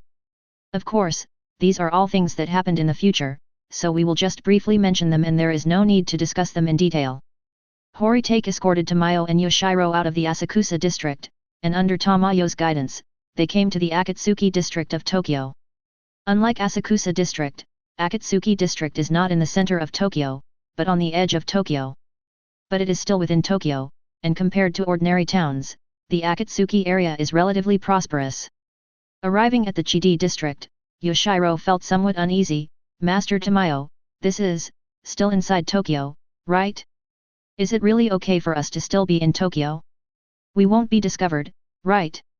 Horitake refuted Yoshiro and praised Tamayo. What do you know? This is Miss Tamayo's brilliance. This is what is called the darkest place under the lamp. Muzan would never have thought that after we left Asakusa, we would still dare to stay in Tokyo. Even if Muzan guessed it, with only a few big cats and small cats under his command, he could not and dared not to search for it in Tokyo. Yoshiro was furious when Horitake retorted in such a tone. He felt that he had lost face in front of the goddess. But he couldn't refute it, because Tamayo obviously thought so. In this way, the three of them, led by Tamayo, took many turns and finally arrived at a house that looked a bit shabby. This should be it. Even without activating his clairvoyance, Horitake felt that this place might not be as simple as it seemed. As expected, Tamayo bowed slightly to Horitake. "Mr. Horitake, this is it, please." After saying that, Tamayo took the initiative to walk into the wall. That's right, they walked into the wall on their own initiative, and people walked through the wall alive. Yoshiro was not surprised and followed Tamayo into the wall. Horitake anticipated this and the third person walked into the wall. After entering, the view suddenly opened up. It was not a dilapidated residence, but a mansion and courtyard similar to the previous one. Looking at the large mansion and courtyard, Horitake couldn't help but sigh in his heart. Tamayo is really rich. Horitake can bet that Tamayo definitely has more than just these two houses in Tokyo. There must be more. Otherwise, how can a cunning rabbit have 3 burrows? There must be at least one more. So rich. Maybe Tamayo is not as rich as the Yabayashiki clan, but she is definitely a wealthy woman. If I didn't have some ambition and ability, I would have to learn from Yoshiro and curry favor with others. Really, just think about it, a wealthy woman who owns at least 3 mansions in Tokyo, is also a great beauty, and has a very gentle and kind personality. She will not force you to do things you don't like, and will lend a helping hand to the weak. You can't find such a rich woman even with a lantern. Except for the age issue, which is a bit difficult to talk about, everything else is perfect. Those guys who don't want to work hard, why don't you come and hug the thighs of Tamayo? Why don't you quickly fall at the feet of Miss Tamayo? Tamayo checked and confirmed that there was nothing wrong, and then the 3 of them entered the mansion. Inside the mansion, in addition to the basic decoration, there is undoubtedly a large basement. When Horitake followed them down to the basement, he was surprised again. He sighed for the 3rd time in his heart, so rich. Because the basement is full of various research facilities and experimental equipment, which are very valuable.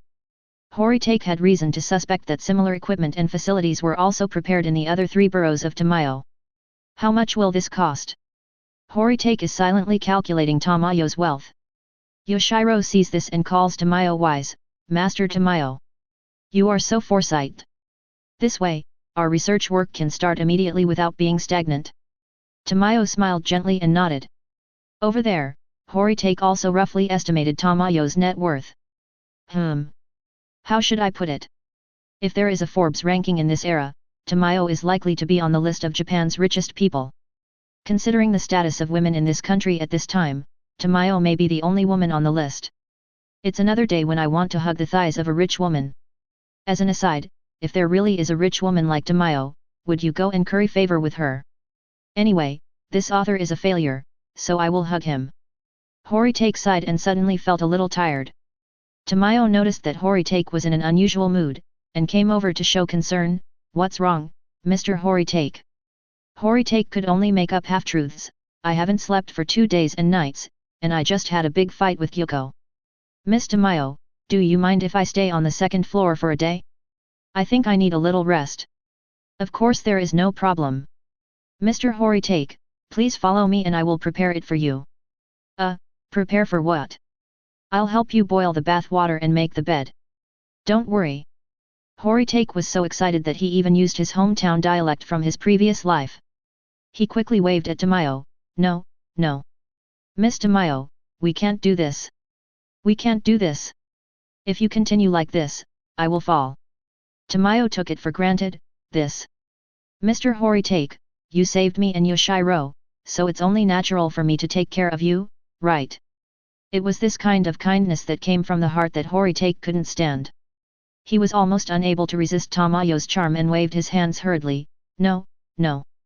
Miss Tamayo, I already have someone I like, and her parents have entrusted her to me, I can't let her down again. If you want to express your gratitude, just let Yoshiro take your place and ask him to find me a room." Is this okay? I feel like. Tamayo still felt bad, and Yoshiro couldn't stand it anymore. He couldn't stand his goddess being so nice to other men, so he stood up and said, "It's no problem Tamayo-sama. I'll just help Horitake-san." Chapter 64. I can't bear it. I can't bear it. Horitake was a little overwhelmed by Tamayo's genuine kindness and well-deserved gratitude. Fortunately, Yoshi stepped forward in time and rescued Horitake. Horitake never expected that it was this annoying guy who helped him.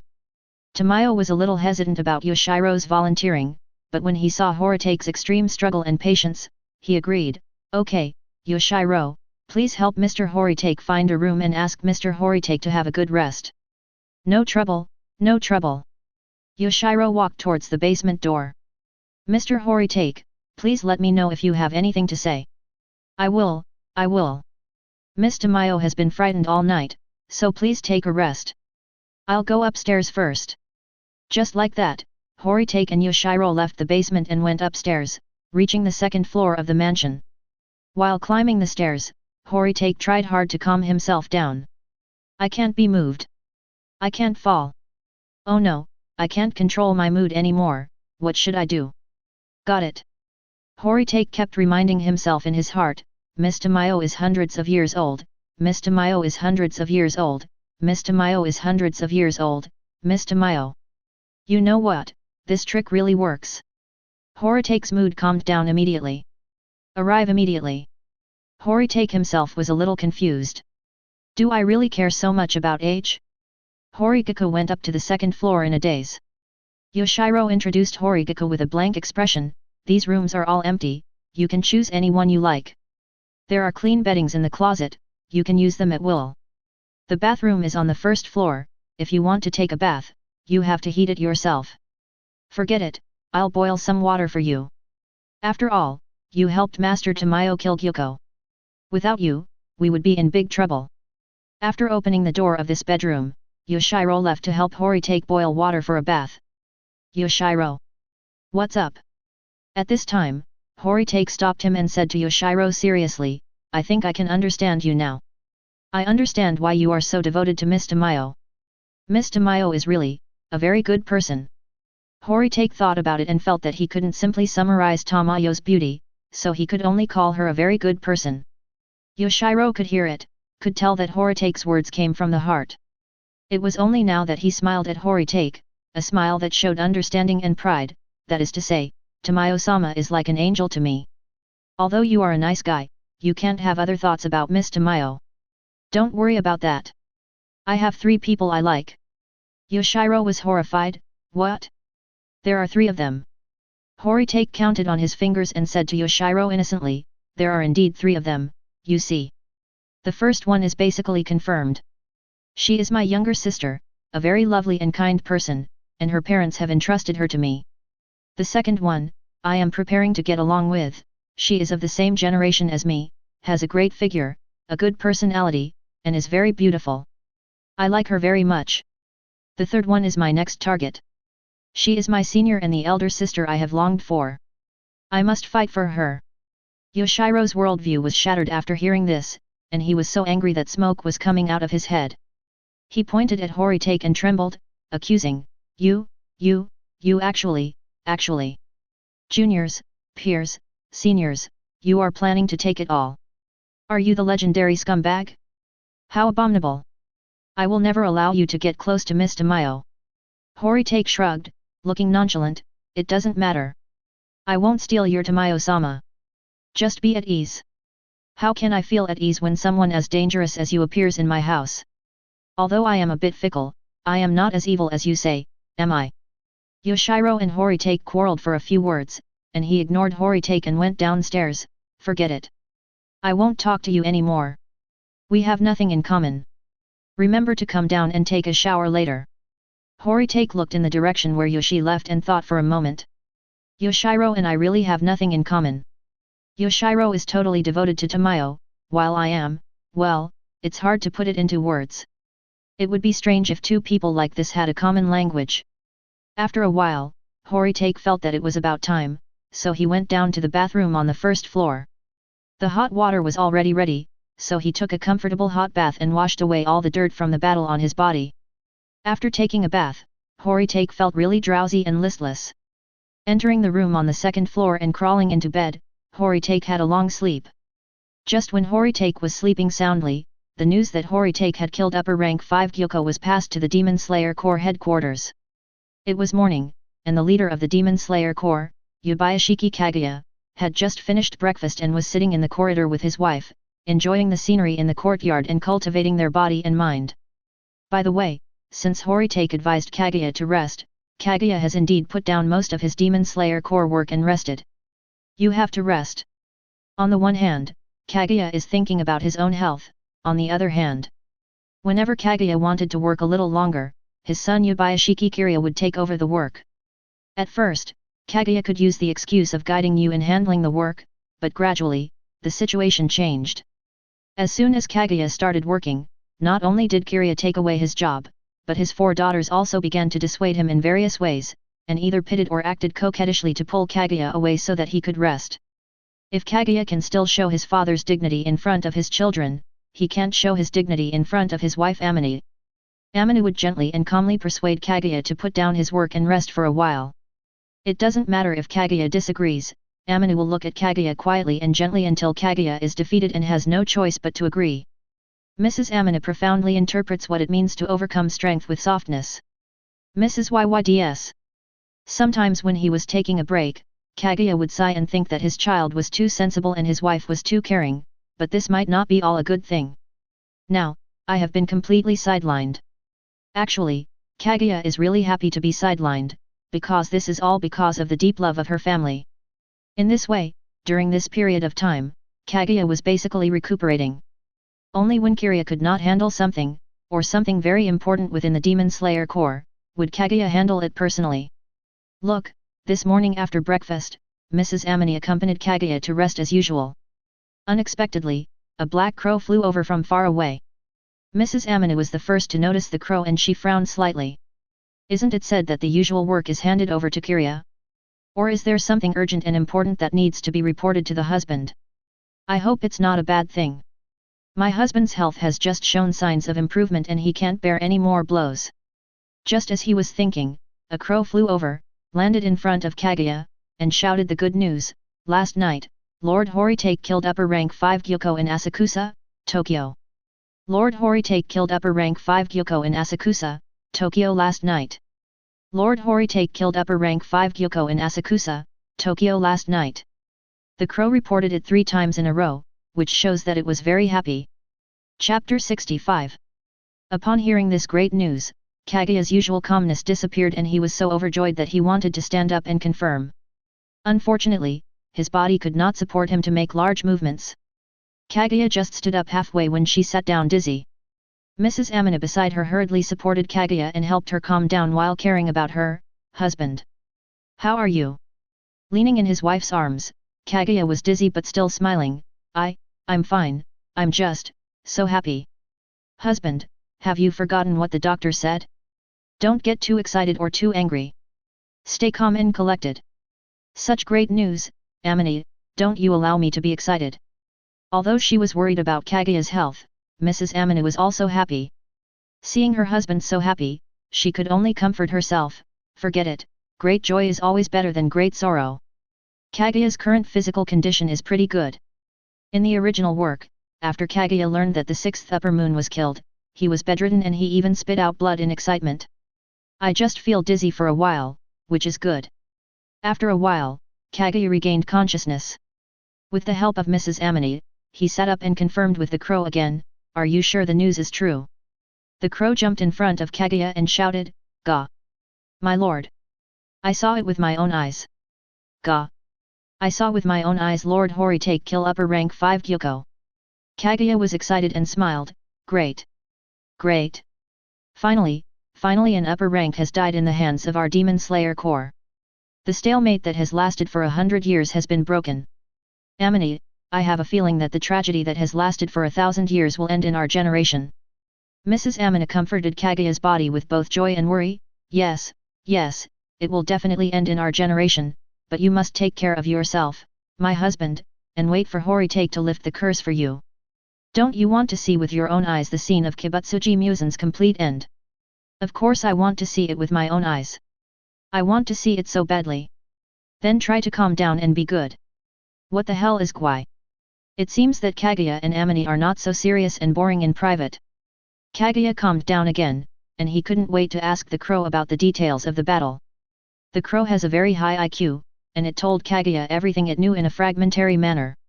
Listening to the whole story, Kaguya couldn't help but smile. I see, I met Gyoko at Miss Tamayo's place. Mrs. Amina was not an ordinary woman either. She quickly thought of something and said to Kaguya, my dear husband, it may be that when Horitake was in Kujiri Mountain, he saw some of the future in advance, so he rushed to Asakusa, Tokyo, and saved Miss Tamayo. Kaguya nodded in agreement. Horitake is such an amazing man, with strong strength, strange eyes, and mysterious methods. Could it be that Kibutsuji Muzan will end with him? Kaguya was a little confused after talking to himself here. In his premonition, what would end Muzan seemed to be a ball of fire as dazzling and hot as the sun, rather than a thunder as majestic and terrifying as a punishment from heaven. That's a bit strange. After thinking about it, Kaguya smiled self-deprecatingly again. Why dwell on premonitions? Ever since I met Horitake, my premonitions have become less and less accurate, as if Horitake's existence is the biggest variable. Whether it's flames or thunder, as long as it can end Muzan, it's fine. At this time, Mrs. Amina called out Kiria who was working, and her 4 daughters. After hearing that Horigaku had killed Gyoko, everyone cheered with joy. After the cheers, Kiria quickly calmed himself down, showing the good qualities of the next leader. Kiria vs. Kaguya, Father, do you want to promote brother Horitake to the position of pillar? Kaguya answered without hesitation, certainly. Kiria, you immediately send a message to invite Horitake to the Demon Slayer Corps headquarters and prepare to promote him to the rank of pillar. At the same time, a meeting of the pillars will be held. After Horitake is promoted at the meeting, everyone will come together to discuss this unprecedented change in the situation in hundreds of years. Kiria nodded and stood up and left to do it. At this time, Kaguya stopped Kiria. Kiria. Father, is there anything else? Nothing. You and I will attend this meeting together and we will host it together. Kiria was overjoyed. What Kaguya meant by this was that he had completely recognized his son and was ready to push Kiria to the forefront and bring him into contact with the power center of the Demon Slayer Corps. Yes. Father. I will work harder. After little Kiria expressed his determination to Kaguya, he left happily. He still had to spread the news and continue working. Listening to his son's clear and joyful voice, Kaguya smiled, so energetic. I really hope it can continue like this. Mrs. Amina sensed Kaguya's emotions, held Kaguya's hands, looked into his eyes, and said solemnly, yes, Kaguya, it will always be like this. We will watch the children grow up together.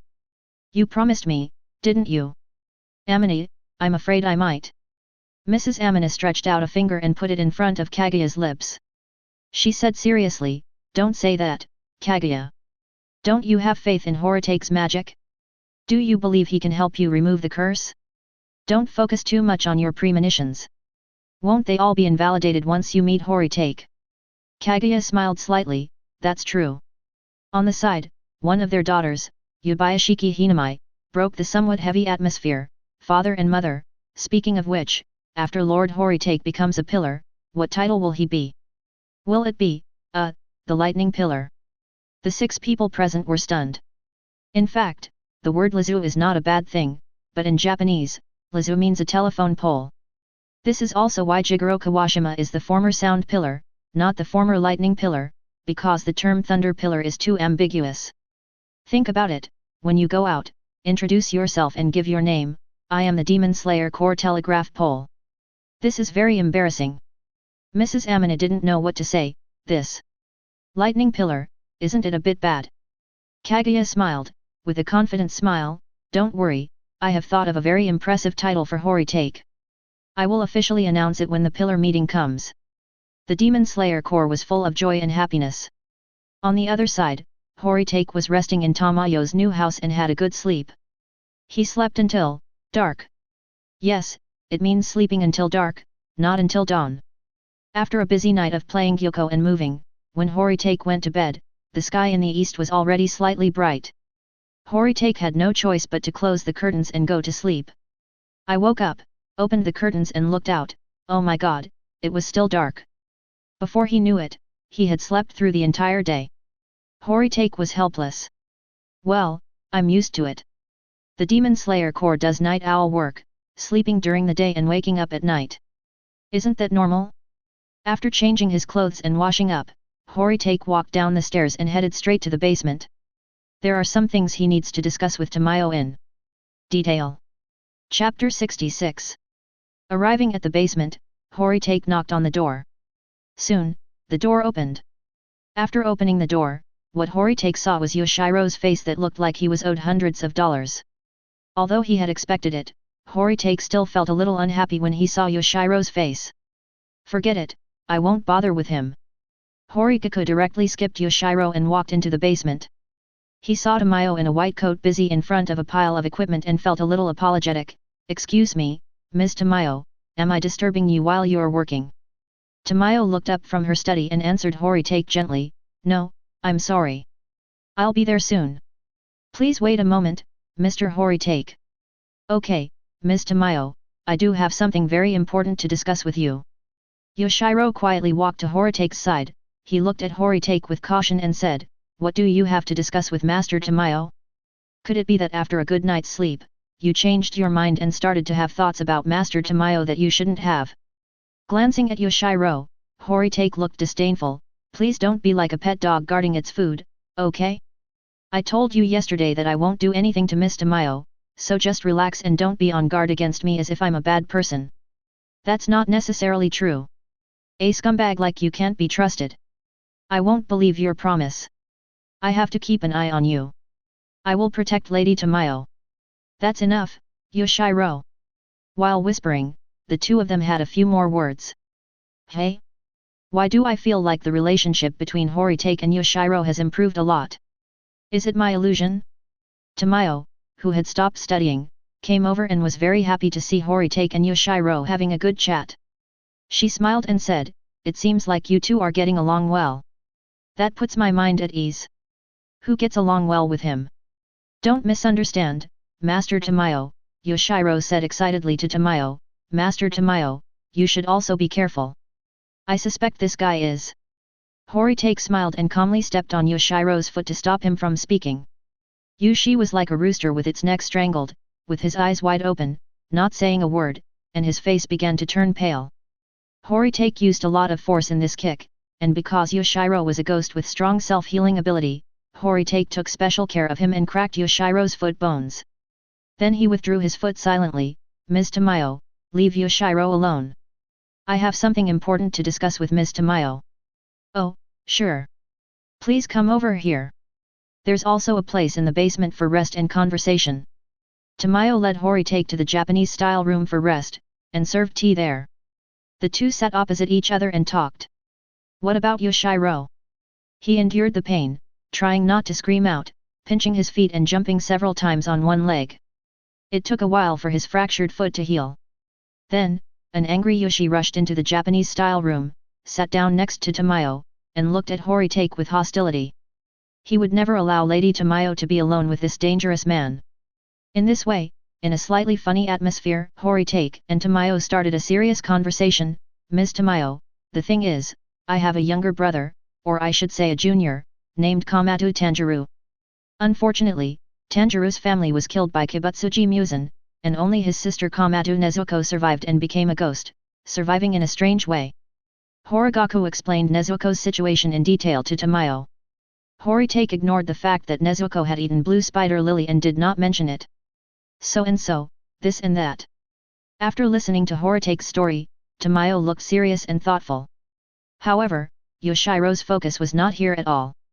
He suddenly realized something and pointed at Horitake and exclaimed, I see. This Nezuko is one of your 3 targets, the junior you mentioned. I didn't expect she's also a ghost. You actually fell in love with a ghost, you really are. Horitake burst into anger. You've also fallen in love with a ghost, haven't you? What right do you have to say that to me? Yoshiro's face suddenly turned red, and he said in a panic, No, no, no. I don't like Tamayo-sama, I admire you. I respect you. Did I say Miss Tamayo? Yoshiro was sunk, unable to rise again, and fell silent. Really?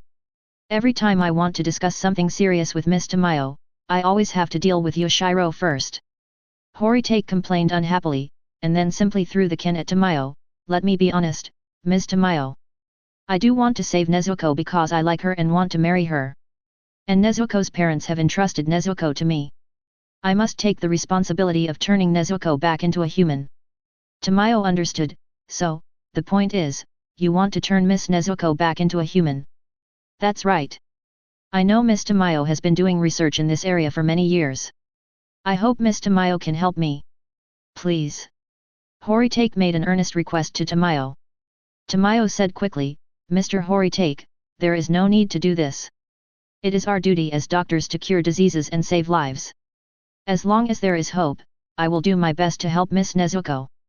From what you said, Nezuko won't hurt anyone or eat anyone, she just uses sleep to recover her strength.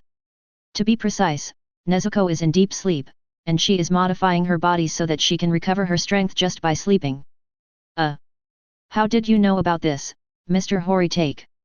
Horitake pointed to his eyes. My eyes can see things that ordinary people can't see.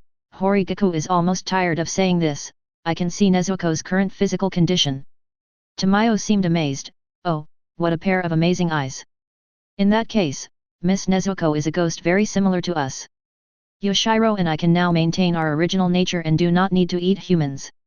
We only need to drink a small amount of human blood.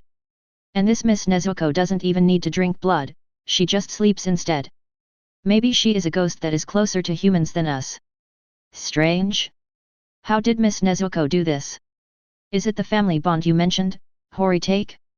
Looking at Tamayo who was in deep thought and doubt, Horitake hesitated for a moment and decided not to reveal the fact that Nezuko had eaten the blue spider lily. It's not that Horitake doesn't believe Tamayo, it's just that this matter is of great importance.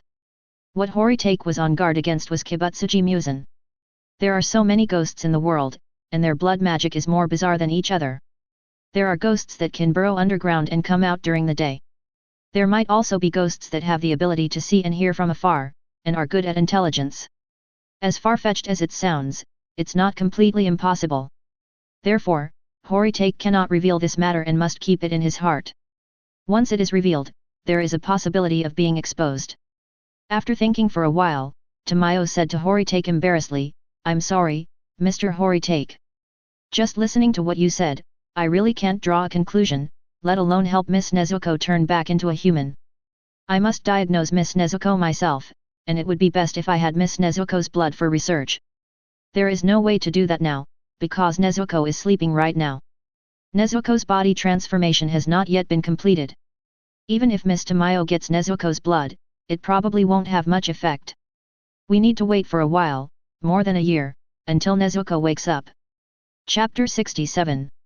Tamayo and Kaigaku reached a consensus very easily, and Tamayo was very willing to help Nezuko become human again. A year or so of waiting isn't very long. As long as I can do it, I will definitely try my best to help Miss Nezuko turn back into a human. Also, maybe I can find a way to completely turn a ghost back into a human by studying Miss Nezuko's blood. Thank you so much, Mr. Horitake. No, I am the one who is very grateful to Ms. Tamayo for her help. Horitake and Tamayo expressed their gratitude to each other. Afterwards, Horitake proposed, well, in a year or so, once Nezuko wakes up and her transformation is complete, I will bring her to see Ms. Tamayo. Or, have her brother Tanjiro come visit Ms. Tamayo, her brother Tanjiro is also a very nice person. Horitake rescued Tamayo in time and entrusted Nezuko to Tamayo. The two most important purposes of this trip had been accomplished, and he felt relieved. He stood up, ready to say goodbye. Ms. Tamayo is busy with her research, so I won't bother Ms. Tamayo anymore. Tamayo's first reaction was of course to keep him. Are you leaving now, Mr. Horitake? Yes, there are still a lot of evil ghosts out there that need to be killed. After all, there are almost no ghosts in this world who are harmless like Miss Tamayo. What's more, if I kill Kyoko this time, our Demon Slayer Corps will definitely take action. Tamayo immediately thought of something and congratulated Horitake with a smile. I see. Then congratulations in advance to Mr. Horitake on becoming a pillar of the Demon Slayer Corps. Horitake smiled and nodded, accepting Tamayo's congratulations, and walked out of the basement and outside the mansion. Tamayo and Yoshiro stood up to see them off and walked them to the courtyard outside. As soon as he arrived in the courtyard, a black crow flapped its wings, circled in the air, landed on Horitake's shoulder, and reported the news to Horitake in its loud voice, "Lord Horitake! Lord Horitake! The Lord wants you to hurry back to the Demon Slayer Corps headquarters. The Demon Slayer Corps is preparing to promote you to the rank of pillar and will hold a meeting of the pillars to discuss important matters." Horitake and Tamayo looked at each other and smiled. Yoshiro couldn't stand the tacit understanding between Horitake and Tamayo, and felt angry. Raising his hand to feed the crow a berry, Horitake said goodbye to Tamayo formally, "Miss Tamayo, goodbye. Mr. Horitake, may you all have good fortune in martial arts." With a flash of purple electric arc on his body, Horitake turned into a bolt of lightning and leaped out quickly. In an instant, he broke through the surrounding blood demon magic barrier and flashed away at an extremely fast speed. There are many people in the Demon Slayer Corps who are good at speed, but Kaigaku is sure that there are not many people with his high mobility. Horitake maintained a terrifyingly constant speed over the long distance, occasionally stopping to rest and eat something. Within a few days, he broke into the mountains alone and headed straight for the Demon Slayer Corps headquarters. The last time they came here was by horse carriage, but unfortunately Horitake didn't concentrate on remembering the way last time. Fortunately, now there are crows to show the way.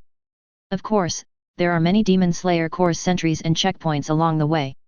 With Horitake's ability, he could have secretly bypassed these inspections, but why would he be so presumptuous and so annoying? He should just follow the rules and proceed in order. Kaguya gave Horigaku face. When the inspectors from the Demon Slayer Corps saw that it was Horigaku himself, they exempted him from inspection and let him pass directly, saying that this was the order of their lord. Otherwise, he is the lord. He is so good at handling things. Horitake arrived at the Demon Slayer Corps headquarters without any obstruction. To Horigaku's surprise, someone was there to greet him at the gate of the Demon Slayer Corps headquarters. What surprised Horitake even more was that the person who greeted him was Kocho Shinobu.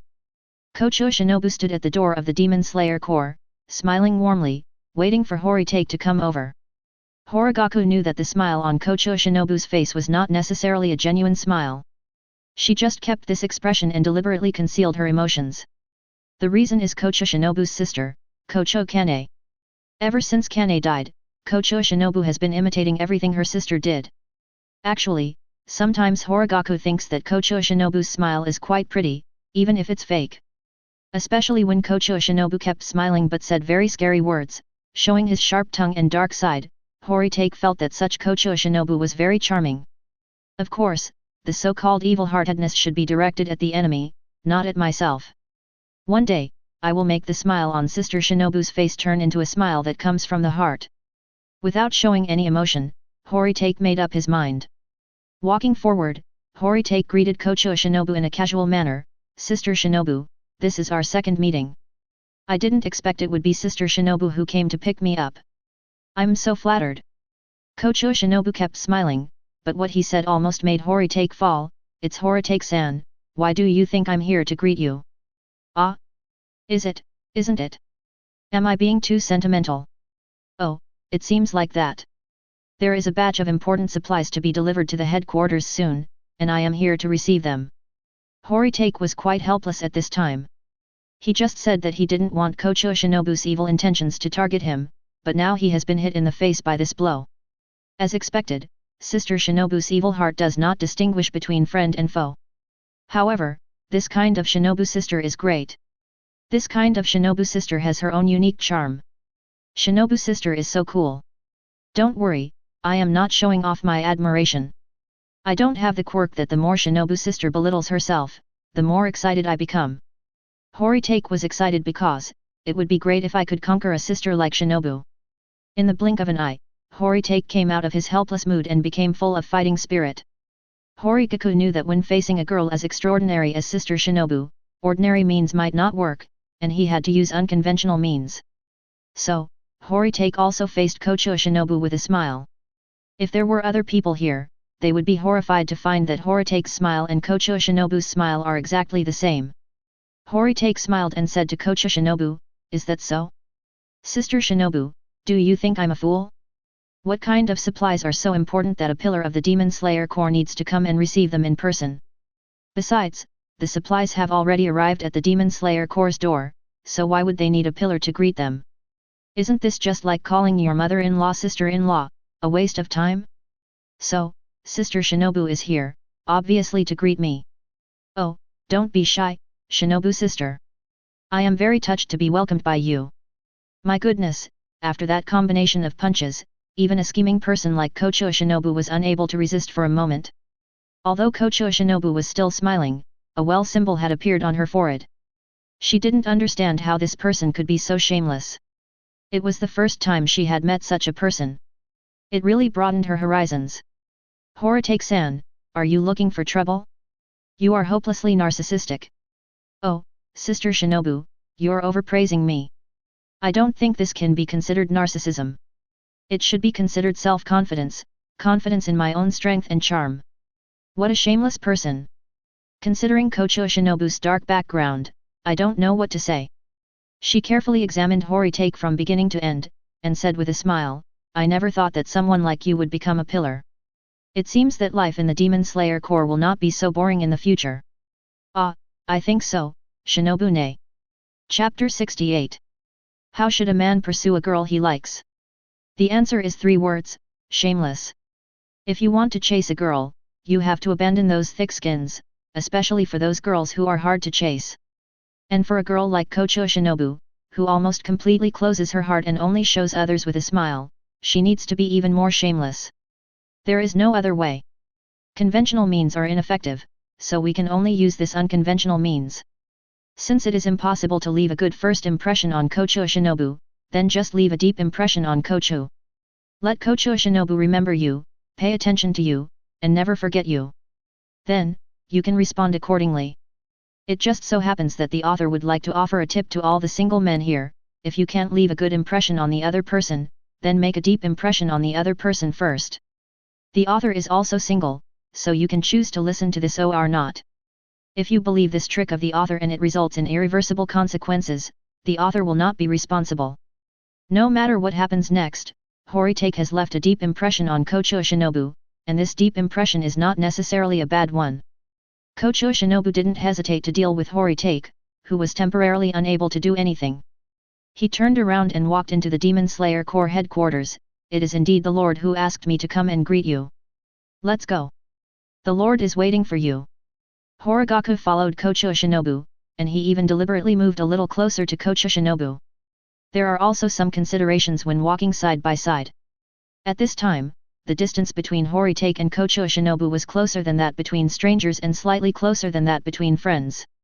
Kocho Shinobu might be a little distressed at this distance, but for the sake of her own face, she would not ask you to stay away from me, because they are not close enough to that extent. Therefore, this distance and degree must be maintained well. You should not be too reserved, nor too attentive. Horitake approached Kocho Shinobu and chatted with him as they walked. Sister Shinobu really admitted that you came to greet me. I am flattered. Really, I am not joking. I just saw Sister Shinobu at the door and I really felt flattered. Horitake's tone was quite serious, and Kocho Shinobu also realized that Horitake was not joking. Her expression softened a little. It was my lord who asked me to welcome you, but I didn't take the initiative to welcome you. Note that when you are with a girl, you must be able to tell which words are true and which are false. This statement is obviously true, because Kocho Shinobu does not have a tsundere attribute, so this statement must be true and comes from the heart.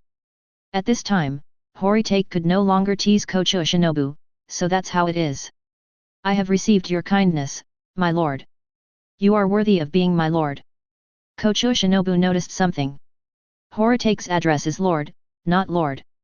It seems that the rumors within the Demon Slayer Corps headquarters are true. The relationship between this person and the lord is not a superior-subordinate relationship, but more like a friendship plus a cooperative relationship between a boss and an employee. Kocho Shinobu glanced at Kaigaku calmly. She looks okay, has a good temperament and a strong aura. Overall, she is okay and should be qualified to be a pillar. But why did the lord treat this guy so well? Was it because he killed Gyoko of the upper 5? Did the lord need to be respectful to the wise? Not understand. Kocho Shinobu complained directly, Hori-you-san, I really don't understand why the lord looks at you differently. I don't see anything special about you either. As for the special features, Sister Shinobu will eventually discover them as long as you spend some time with me. Kocho Shinobu kept smiling, and a well character slowly appeared on his forehead. Could you please stop being so familiar, Horitake-san? As soon as we met, you called me Sister Shinobu or something like that. I don't think our relationship has reached that level yet. Hey? But when we first met at the clothing department, I called you Sister Shinobu, and you didn't object, so I thought you agreed. And I think this name is very good. Sister Shinobu should be older than me, and she is my senior, so it is just right for me to call her sister. Kocho Shinobu rarely feels helpless when facing a person. Horigaku-san's personality, how should I put it? Perhaps you and another member of the Demon Slayer Corps are both equally annoying. Horitake suddenly became alert. It wasn't because of the word hate that he was on guard, but because Kocho Shinobu mentioned another person in front of Horitake for the first time. Being the Lord does not count, this person is truly another person. The fact that Kocho Shinobu mentioned this person at this time means that this person is quite important to Kocho Shinobu, or at least this person has a deep impression on Kocho Shinobu, and Kocho Shinobu has even paid a lot of attention to this person. So who is this person? Because he had foresight, Horitake guessed it instantly. He smiled and said, "Oh? Someone else who's just as annoying as me? Let me guess who this person is. If I'm not mistaken, it should be Water Pillar Tomioka Gyuhu-senpai, right? How do you know?" Well, Senior Tomioka is quite famous in the Demon Slayer Corps, but he is famous not for his strong strength, but for his special and somewhat terrible personality. This sentence immediately resonated vaguely with Kocho Shinobu. This special and somewhat terrible personality is a true portrayal of Tomioka Gyuhu. After all, Tomioka Gyuhu feels that he is not hated is a famous meme. Therefore, Tomioka Gyuhu's lack of awareness caused headaches for the other pillars of the Demon Slayer Corps. Because of this, Kocho Shinobu and Horitake had a rare feeling of being a kindred spirit. Don't underestimate this feeling. Maybe this feeling will be an important help for Horitake to build closer relationships in the next step. Horitake, on the other hand, became more wary of Tomioka Gyuhu.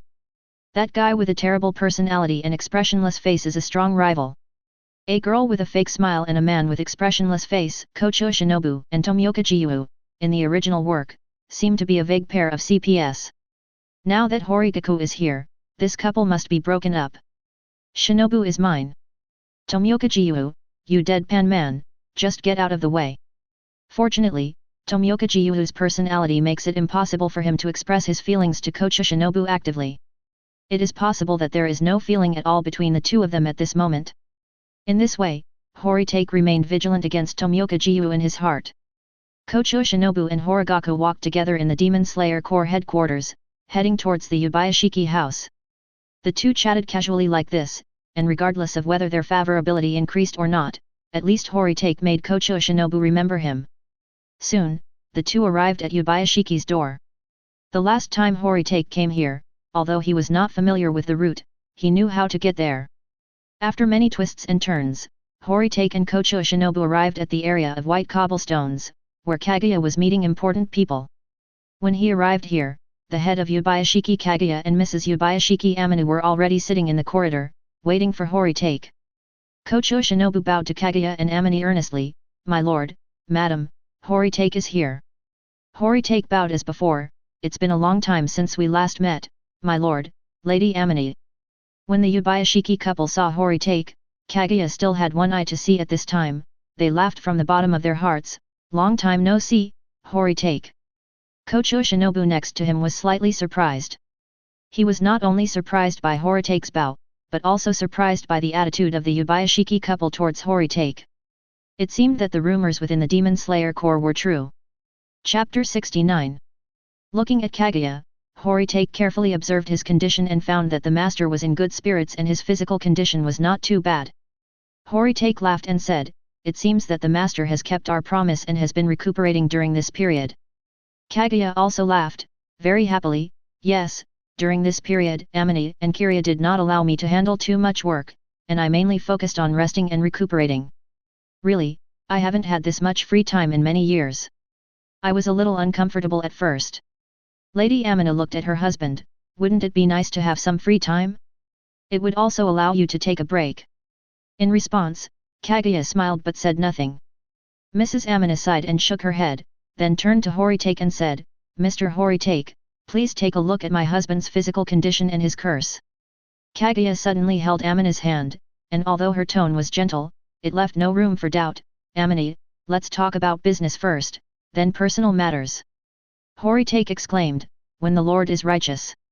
What else could Mrs. Amina do? She could only agree silently. It was called business, but in fact it was just about Horitake's matters. The four of them just sat in the corridor, Horitake, Kocho Shinobu, and the Yubayashiki couple sitting opposite each other, talking about these matters. First of all, Kaguya gave absolute affirmation to Horitake's contribution.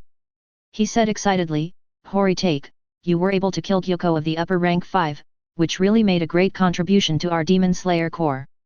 The stalemate of the upper rank 5 that lasted for hundreds of years was broken by you. Horitake, you have done a great job." Kocho Shinobu also nodded in agreement. "Anyway, this is indeed admirable. After all, this is something the Demon Slayer Corps has not accomplished in hundreds of years." Horitake laughed, "My lord, you are too kind. I appreciate your praise, Sister Ren. In fact, in my opinion, killing Gyoko is not really a big achievement, and we don't need to be too afraid of the so-called upper ranks. I haven't encountered other upper rank gods yet, so it's hard for me to comment on them, but regarding Gyoko, I can basically be sure that he is not as strong as everyone imagines. Maybe Gyoko is the weakest demon among the upper ranks. I estimate that among the many pillars of the Demon Slayer Corps, the strongest one, Master Hime-jima Kyume, can defeat Gyoko. As for the other pillars, if they meet Gyoko alone, it will be very dangerous. If 2 pillars face Gyoko, there is a good chance of winning. If 3 pillars face Gyoko, as long as they are not careless, they can basically kill Gyoko. So, my killing of Gyoko is nothing to brag about." Horigaku evaluated his own achievement with a relatively calm attitude. Everyone listened to Horitake's words and nodded. Kaguya said, "That's right. Gyoko may be the weakest demon among the upper ranks. If that's the case, the situation is still not very optimistic. Yeah, the other upper ranks are not simple, especially the top 3. I guess. I'm not completely sure I can deal with them. Horigaku, I hope that in tomorrow's meeting of the pillars, you can tell us in detail about the battle with Gyoko, so that the other pillars can understand the experience of fighting against the upper ranks. It is my duty as the Lord." After talking about the heavier topics, the next is the happier topic. "Horigaku, I have decided to officially promote you to the rank of pillar at tomorrow's pillar meeting." Horigaku was very happy about this. After so many years, he was finally going to become a pillar. It wasn't easy. I will not refuse hypocritically. Becoming the master and becoming a pillar is one of my goals. Thank you very much, master. No need to thank me, this is the position you deserve. At this time, Kocho Shinobu next to him said something sinister. "Yes, if even the warriors who killed the upper rank can't become pillars, we pillars are simply ashamed. Congratulations, Horitake-san, who is about to become a light pole, thunder pillar, ...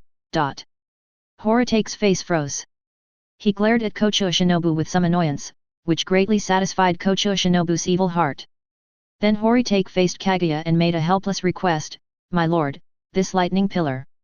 Don't worry, Horitake-san, I have my own arrangements." Then I feel relieved. Just like that, the brief official business was finished, and next, it was finally Kaguya's turn to talk about personal matters. Mrs. Amina said to Horitake, "Please Mr. Horitake, take a look at my husband's body and his curse." Horitake nodded, "Don't worry, Mrs. Amina, leave it to me. I'll take a look." Kocho Shinobu next to him looked at Horigaku's actions curiously. Because Xingmei didn't reveal it, Kocho Shinobu didn't know that Horigaku still had a way to cure Kaguya. From what Lady Amina said just now, Kocho Shinobu could tell that this Horitake could not only treat the Lord's illness. He could even possibly resolve the Lord's curse? If this is the case, it makes sense that the Lord and his wife would look at Horitake differently. Kocho Shinobu claimed to be well versed in medicine. He looked at Horigaku with great interest, wanting to see what Horigaku would do. Horitake sat upright, turned on his spiritual vision, and observed Kaguya's physical condition. The first thing to observe is the curse in Kaguya's body. There was still black hair lingering between Kaguya's eyebrows, and this black hair was slightly stronger than the last time Horitake saw it. It seems that the curse has become a little stronger over time. However, Kaguya is in good health. Horitake carefully observed Kaguya's blood and vital energy through his spiritual vision and concluded that Kaguya had been recuperating well during this period. Under normal circumstances, this period of rest would be enough for Kaguya's body to recover a little. But because of the curse continued to take effect, causing Kaguya's vitality, which had just been recovered through recuperation, to be consumed by the curse. Between adding and subtracting, it's still the same, nothing has changed, Kaguya's health has not gotten better or worse. Not letting the situation get worse is good enough and a victory. What's more, after a long period of rest, Kaguya's energy and spirit have been visibly enhanced, which is definitely a gain. Overall, it's pretty good. Retracting his spiritual vision, looking at Mrs. Amina's nervous and expectant expression, Horitake smiled and said, "The master is in good health, just keep resting like this." Mrs. Amina heaved a sigh of relief when she heard this. Kocho Shinobu standing by was a little dumbfounded. What does it mean to be in good physical condition? How could Mrs. Amina feel relieved just by hearing these words? What did Horitake do just now? How could he come to such a conclusion just by looking at the Lord for a while? I have been running the butterfly house for so many years and have treated countless patients, so why can't I understand Horitake's operation at all? Is it that the times are changing too fast and I am out of date? Or is Horitake completely cheating? At this moment, Kocho Shinobu fell into deep self-doubt. No wonder Kocho Shinobu doubted himself. This is equivalent to the difference between ordinary naked eye diagnosis and X-ray, B ultrasound, CT, and even MRI. This wave is a dimensionality reduction attack, not a crime of war. Kocho Shinobu couldn't help herself.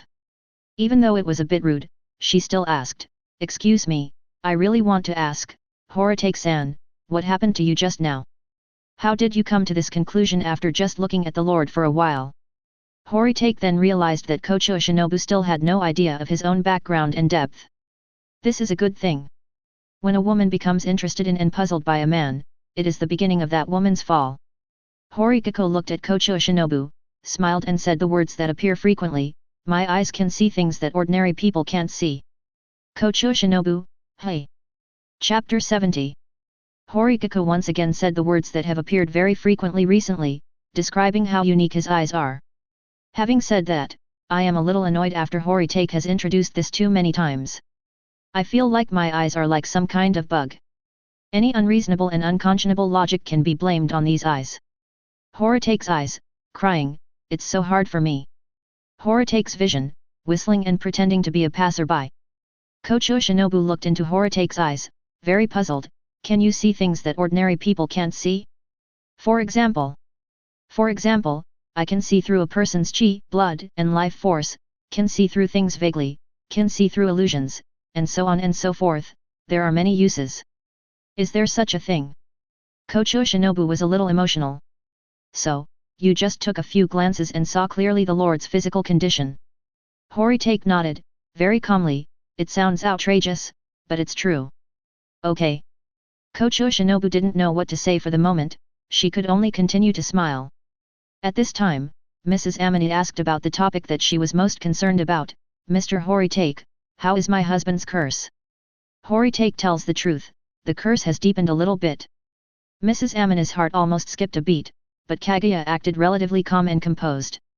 Seeing this, Horitake quickly added, "Although the curse has deepened, fortunately the master has been resting well recently, so his health has not continued to deteriorate. Moreover, due to the rest, his energy and spirit have recovered a lot overall, he is doing very well." This statement made Mrs. Amina feel better. She asked Horitake expectantly and cautiously, "So, Mr. Horitake, can you lift your husband's curse now?" Horitake stretched out his right hand, purple arcs flashed at his fingertips. Looking at the arcs, Horitake said, "The Lord's curse can be worn away. Now the time to lift the curse is half ripe." "Why half?"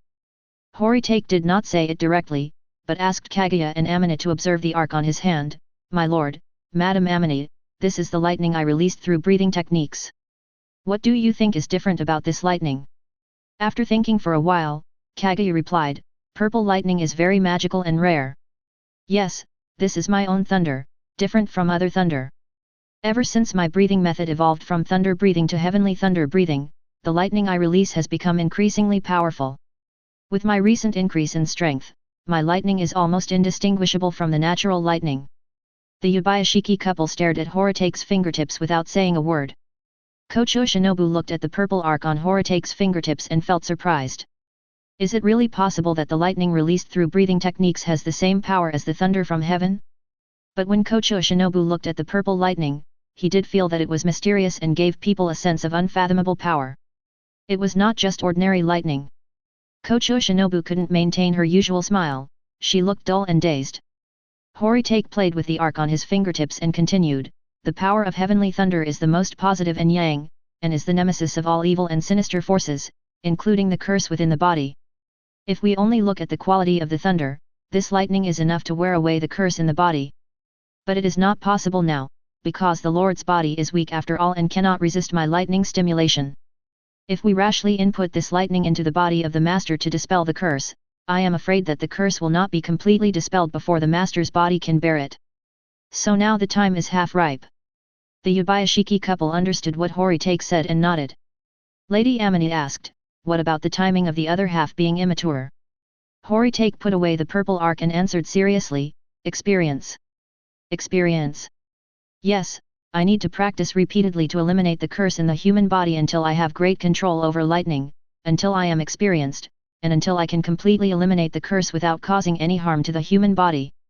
Only when I have thoroughly mastered it, will I dare to deal with the curse in the body. Hearing this, Mrs. Amina became anxious. That's true, but where can we practice? What can we practice with? In the entire world, the only people with this curse are probably Kaguya and Kirya. I can't use Kirya to practice, right? No wonder Mrs. Amini, who is usually calm, was a little excited. These two people, one is her only husband, and the other is her only son. She cannot bear it if anything happens to either of them, and she cannot make a choice between them. Don't panic, Mrs. Amini. Horitake smiled and tried to comfort Mrs. Amini, while explaining to Kaguya, this curse is indeed unique to the Yubayashiki clan, and no one else has it except the head and the young master. Of course I can't use Master Kirya as a practice subject.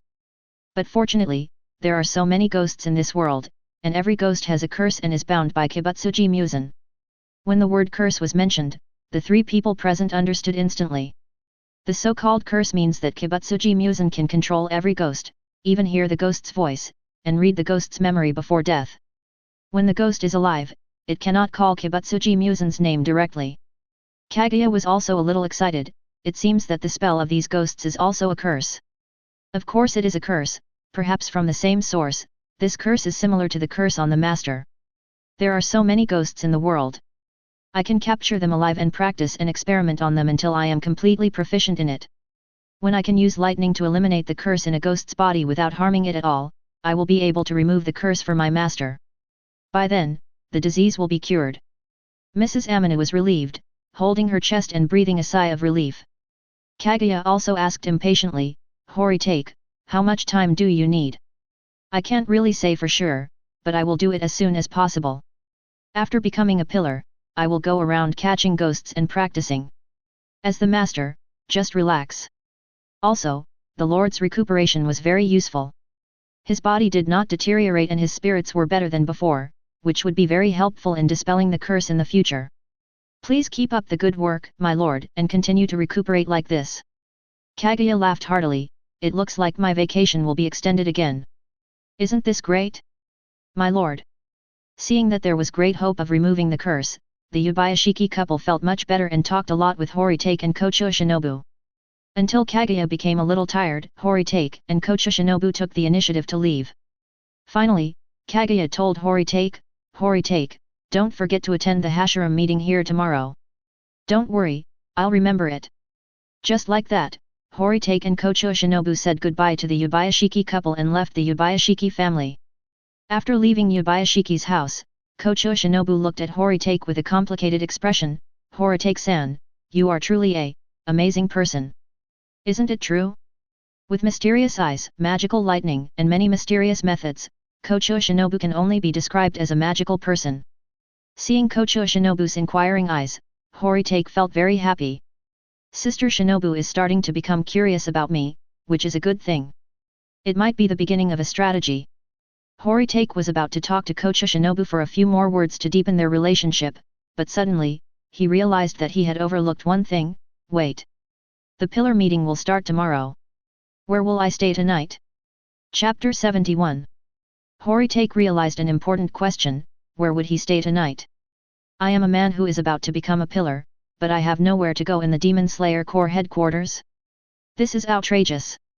Horitake's first reaction was to go back to Kaguya, but Kaguya was his boss, not his parents, and it was really inappropriate to bother him for such a small matter.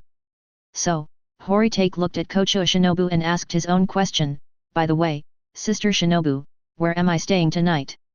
Kocho Shinobu seemed to notice Horitake's embarrassment and his mood suddenly improved. With a proper smile, he explained to Horitake, if you were a pillar, you would be assigned a house to live in within the Demon Slayer Corps headquarters, but unfortunately, you are not a pillar yet. That's an ordinary swordsman of the Demon Slayer Corps. The treatment of ordinary swordsmen is not that good. Horitake felt a bad feeling when he felt the dark side of Kocho Shinobu again. Where can an ordinary swordsman stay overnight at the Demon Slayer Corps headquarters? Kocho Shinobu pointed over there, there is a hotel-like residence that can be used by ordinary swordsmen of the Demon Slayer Corps to temporarily stay. When Horitake heard the word hotel, he was a little annoyed, hostile. Sister Shinobu, you want me to stay in a hotel? I, Horitake, am a man who is going to become a pillar. I am very strong. I just killed Kyoko, the upper 5.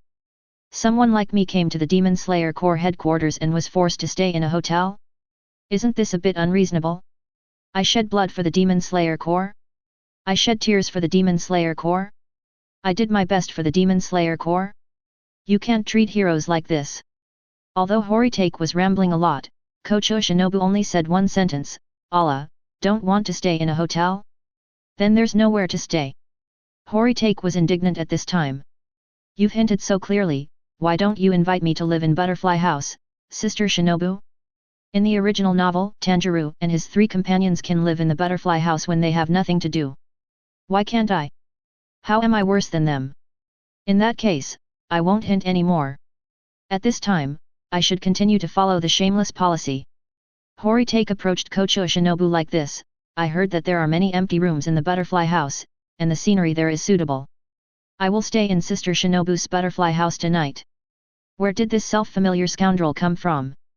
Kocho Shinobu tried her best to keep smiling and politely refused, oh, sorry, the Butterfly House is used to care for and treat the injured. Horitake, you are not injured, so you cannot live in the Butterfly House.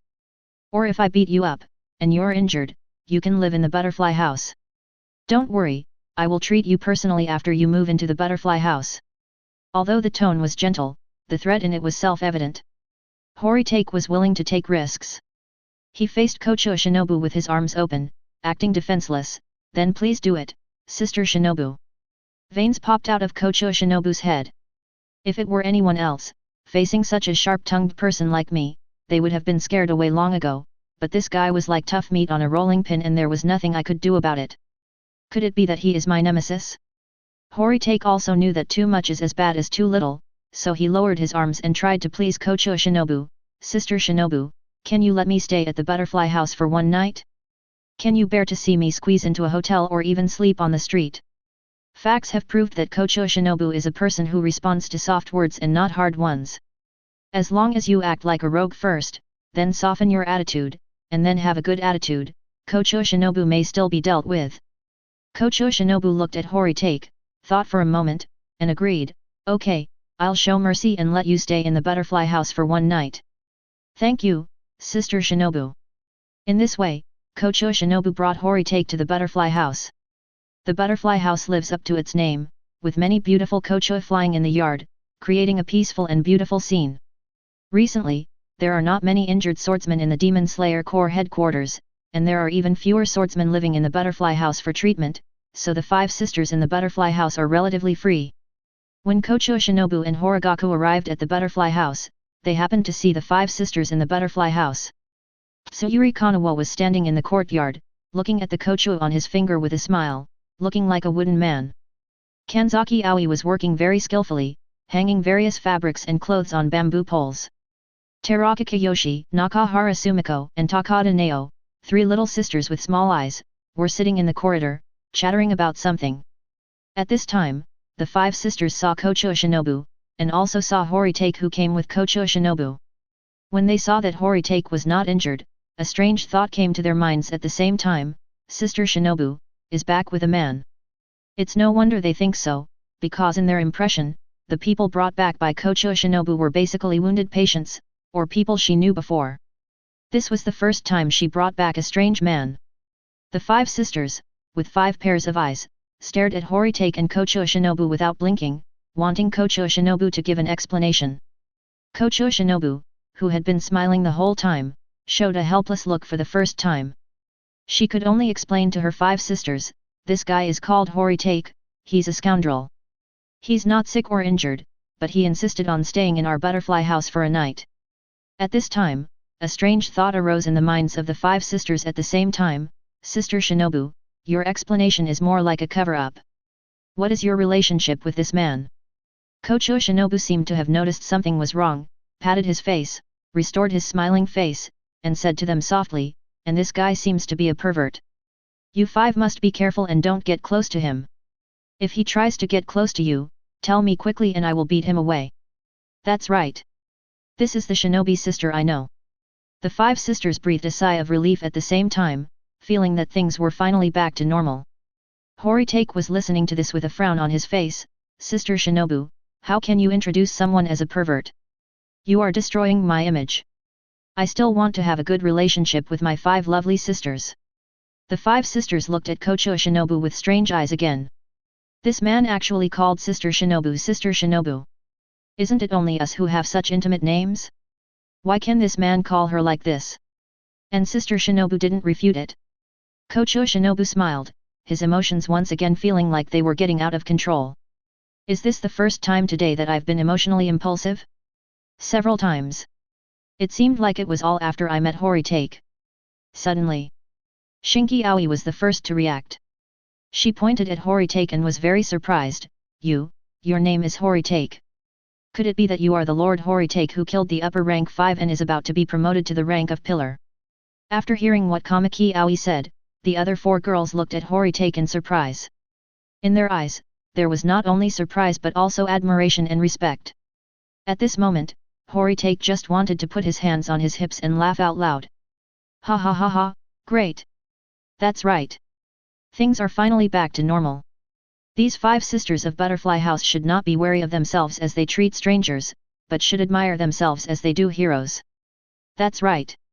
In order to show his modesty and maintain his image, Horitake certainly did not laugh wildly.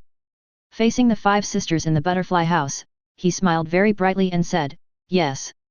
It's me." Chapter 72.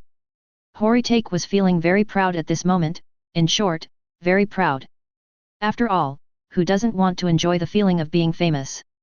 Especially being worshipped and admired by these cute little girls, treating themselves as idols, this feeling is really good.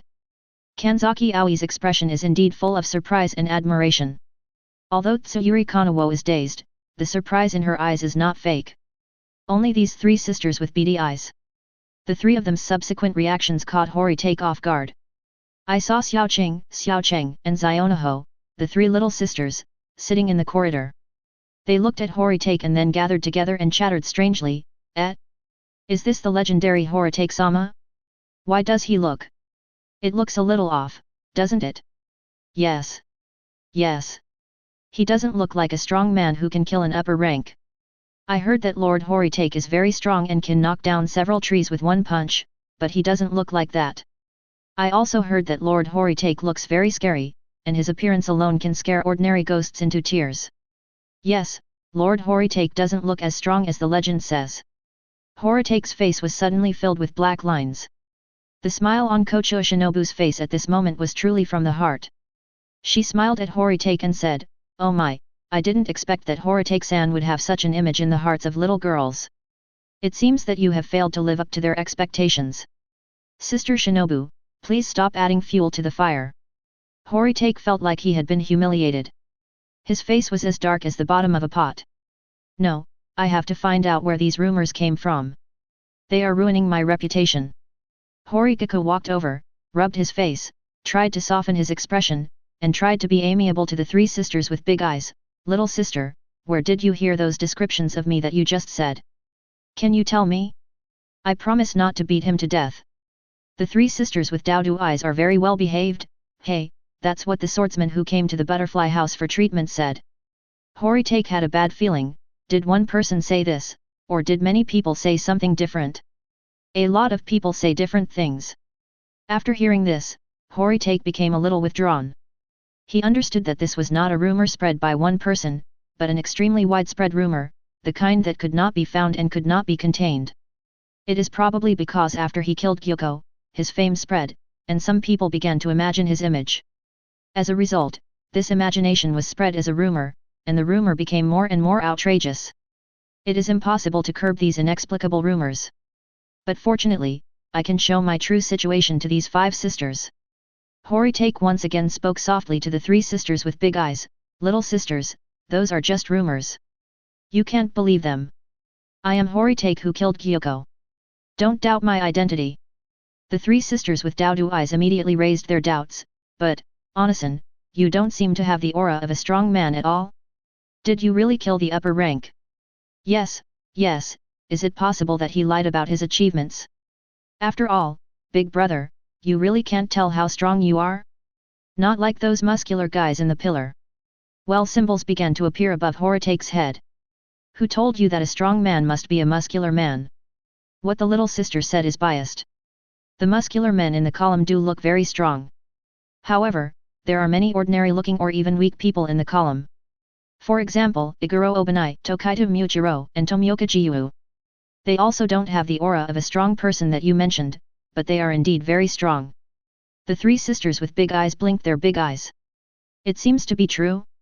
Horitake strikes while the iron is hot, so, strong people are not necessarily muscular men. For example, I am very strong, so strong that I can kill an upper rank. The 3 sisters with big eyes understood and became enthusiastic towards Horitake. I see, that's how it is. So amazing. Although it doesn't look strong, it's actually very strong. Horitake felt weak for a moment. Was he being praised? He must have been praised. But why does this compliment feel so awkward? What does it mean to look weak but actually be very strong?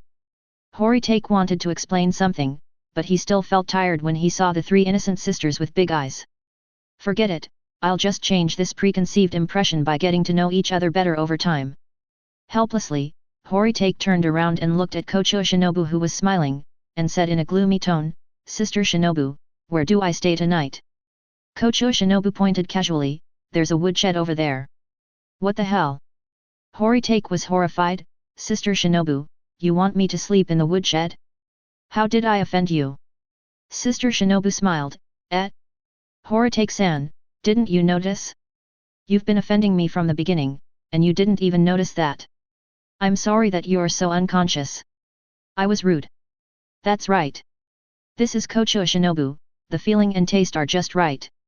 No longer counting on Kocho Shinobu, Horitake turned to Kaneo, you are Kaneo's sister, right? Can you help me find a room? I want to stay at the butterfly house tonight. Kaneo blinked, then pulled out a coin, flicking it upward and covering the back of his hand. Open your palm and look at the coin on the back of your hand. It is the reverse side. So, Kaneo gave Horitake a polite smile, without saying a word or moving a muscle. Horitake looked at Kaneo and his face darkened again. I got a bad result right at the start. Is this how unlucky I am today? Horitake originally wanted to use Tanjiro's words in the original work to resolve Kaneo's knot, but he hesitated. I have already taken Nezuko away from Tanjiro, so I can't take Kaneo away from Tanjiro, right? Forget it, let it be. After all, I am not a bad person. Let Tanjiro solve Kaneo's knot. His wife is his wife after all. Then, Horitake looked at the last sister here, Kanzaki Aoi. It seems that Zayakui is the most normal person in the butterfly house. Xiao Kui's reaction was what Horitake had hoped for. She temporarily put down the clothes that were to be hung out to dry, and walked over to face Horitake with a slightly wry smile. Excuse me, Lord Horitake, Lady Kaneo, she has some problems, the room, right? I'll help you solve it, please come over here. Great. Zayakui, you are the most reliable. Horitake followed Zayakui's instructions, entered the butterfly house, and came to a nice room. Horitake looked around the room from the door. It was clean and well equipped. Most importantly, there was only one bed in the room. It was a single room, not a dormitory room. That's very thoughtful. Xiao Kui walked into the room and introduced Horitake. Master Horitake, this room is for the injured pillars to recuperate. Please stay here tonight, Master Horitake. Great. Xiaokui is indeed reliable. No, Lord Horitake, if you need anything, just call me. That's good. I don't really have anything to complain about. In this way, Horigaku temporarily lived in the butterfly house. Although Kocho Shinobu had some complaints about Horigaku's begging, the 5 sisters in the butterfly house all welcomed Horigaku's arrival. At dinner time, several sisters from the butterfly house invited Horitake to have dinner with them. Horitake also enjoyed the honor of having dinner with 6 beauties of all ages. At dinner, the 3 sisters with big eyes kept asking Horitake about the battle in which he killed Gyuko. Of course, Horitake did not refuse. He told the girls about his heroic deeds and greatly improved their favorability. Just like that, a night passed in the butterfly house, and tomorrow would be the Zuhi meeting. Chapter 73. In the morning at the butterfly house, several girls got up early and started running around, looking prosperous and high-spirited. The 3 sisters with big eyes and Xiaokui skillfully prepared breakfast for 7 people and waited for everyone to sit down and eat. Horitake did not do the impolite thing of sleeping in. He got up promptly, washed and dressed, came to the dining table, and thanked the girls who prepared breakfast from the bottom of his heart. Then, just like last night's dinner, everyone had breakfast together. After breakfast, Kocho Shinobu was ready to leave. When everything was ready, she couldn't help but urge Horitake, who was a little slow, "The meeting is about to begin, we must not be late." Horitake wiped his hands and walked out slowly. "Why are you in such a hurry, Sister Shinobu? It's still early, right?" Kocho Shinobu couldn't help but lecture Horitake, "It's still early, but we the pillars must arrive early. Are you planning to let the Lord wait for you?" "Oh, yeah, let's go then." The 2 of them left Diaoyu and quickly rushed to Yabayashiki's house, where the Hashiram meeting was held. It's still the same white pebbles and the same corridor, and this place is basically where important meetings and matters take place. What Kocho Shinobu said was right. When the 2 of them arrived, it was already a little late. The other 7 pillars had already arrived. They stood in a row with solemn expressions and calm demeanor. From far to near, the 7 pillars are, Sanamai Shinazugawa, Kyumei Himejima, Muchiro Tokaitu, Kyojuro Rengoku, Tenjin Umuro. Where are Kenroji Mitsurai, Iguro Obanai, and Tomioka Jiyuu? Oh. By the way, Kenroji Mitsurai is not a pillar yet, but he will probably be soon. Iguro Obanai is on the tree, coiled like a snake. Tomioka Jiyuu. Tomioka Jiyuu is obviously not in the team. He is standing there alone, and in the opposite direction of everyone else. He is really hated and isolated, right? Kocho Shinobu, who was beside Horitake, smiled and asked Horitake, "These guys are the pillars of the Demon Slayer Corps. What do you think? What's your first impression?" How should Horitake comment? He could only choose his words carefully and said, "Well, I can feel that each of them is very strong, and they all seem to be problem children. It is really amazing that the master can command such a group of people to obey." The movement here also attracted Kizuo's attention. Rengoku Kyujura, who is always full of enthusiasm, greeted Kocho Shinobu first. "Hey! Shinobu, you're finally here. You're the last one to arrive this time." Uzui Tenjin was the second to speak, his attention focused on Horitake. "Who is this boy next to you? Could it be Horitake who killed the upper 5 so magnificently?" He was mentioned. These people were his seniors. Of course, Horitake couldn't pretend to be deaf and dumb. He took the initiative to greet them. "Sound Pillar Senior guessed correctly, I am Horitake, and I was indeed the one who killed Gyuko. Dear seniors, this is our first meeting. Please give me your guidance. I didn't expect that I would be late for our first meeting. How rude of me." Among the 7 pillars, Himejima Kyumei, the rock pillar who had met Horitake once before, was the first to respond to Horitake's greeting. "It's you, Horitake. I didn't expect that after not seeing you for a few months, you have already been able to kill the upper ranks. You are so powerful. It is really a blessing for my Demon Slayer Corps. Amitabha. Long time no see, Senior Sing Ming. You are overpraising me. I defeated the weakest upper rank, which is nothing. At least the pressure you gave me, Master Xingming, is still as great as before. Compared to Jiumei, the attitude of Wind Pillar Shinazugawa Sanamai doesn't seem very friendly. This guy looks at Horitake with a defiant look on his face. Even though you killed the upper rank 5, you don't look very strong. Although it was expected, this guy's temper is really annoying. Horitake maintained his stiff smile and responded indifferently, what Wind Pillar Senior said is very right. Yesterday, a little girl said something similar to you, saying that I don't look strong. Of course, it's just an appearance, but whether he's actually strong or not, I believe Senior Fengzhou will definitely be willing to give it a try. As expected, Horitake's bland remark immediately irritated Shinazugawa Sanamai. He placed his hand on the handle of the Nichiren blades and faced Horitake with an unfriendly look. Oh, interesting. I really want to give it a try to see if you are qualified to be on the same level as us. Horitake calmly placed his hand on the hilt of the knife, smiling. Would you like to spar with me? I would be honored. Horitake doesn't mind a fight. There is basically no other way to deal with a rebellious and violent character like Shinazugawa Sanamai except to defeat him completely and make him convinced. What are the attitudes of the other people when they see the possible conflict that is about to happen? Rengoku Kyujuro looked at the two of them with high spirits and said, Oh? Shinazugawa, are you going to fight Horitake? This is such an exciting battle. Uzui Tenjin seemed to be fanning the flames as well. He looked at Horitake excitedly. Horitake. I heard that your lightning breathing is more gorgeous than the traditional lightning breathing. Please show it off in a gorgeous way. Haim Jimakume clasped his hands together and said nothing. Tokaido Muchiro. Well, the kid was totally unaware of Horitake's arrival, his attention was entirely on the eaves, where there was a little bird bouncing around. At the critical moment, it was Aguro Obanai in the tree who expressed his objection. It's better not to do that. It would be too rude to fight here, Lord. With your strength, if you two fight, it will definitely destroy the environment here. This is so disrespectful to the Lord. With that, Iguro Obanai jumped down from the tree and joined the team. Actually, I'm quite looking forward to your strength, Horitake. After the meeting, you two can have some sparring in a less crowded place, don't you think? Tomioka. Iguro Obanai expressed his attitude and at Ed Tomioka Jiu who has been isolated. Horitake's attention was also attracted by Tomioka Jiu over there. I saw this person standing there, emitting an aura that was out of place.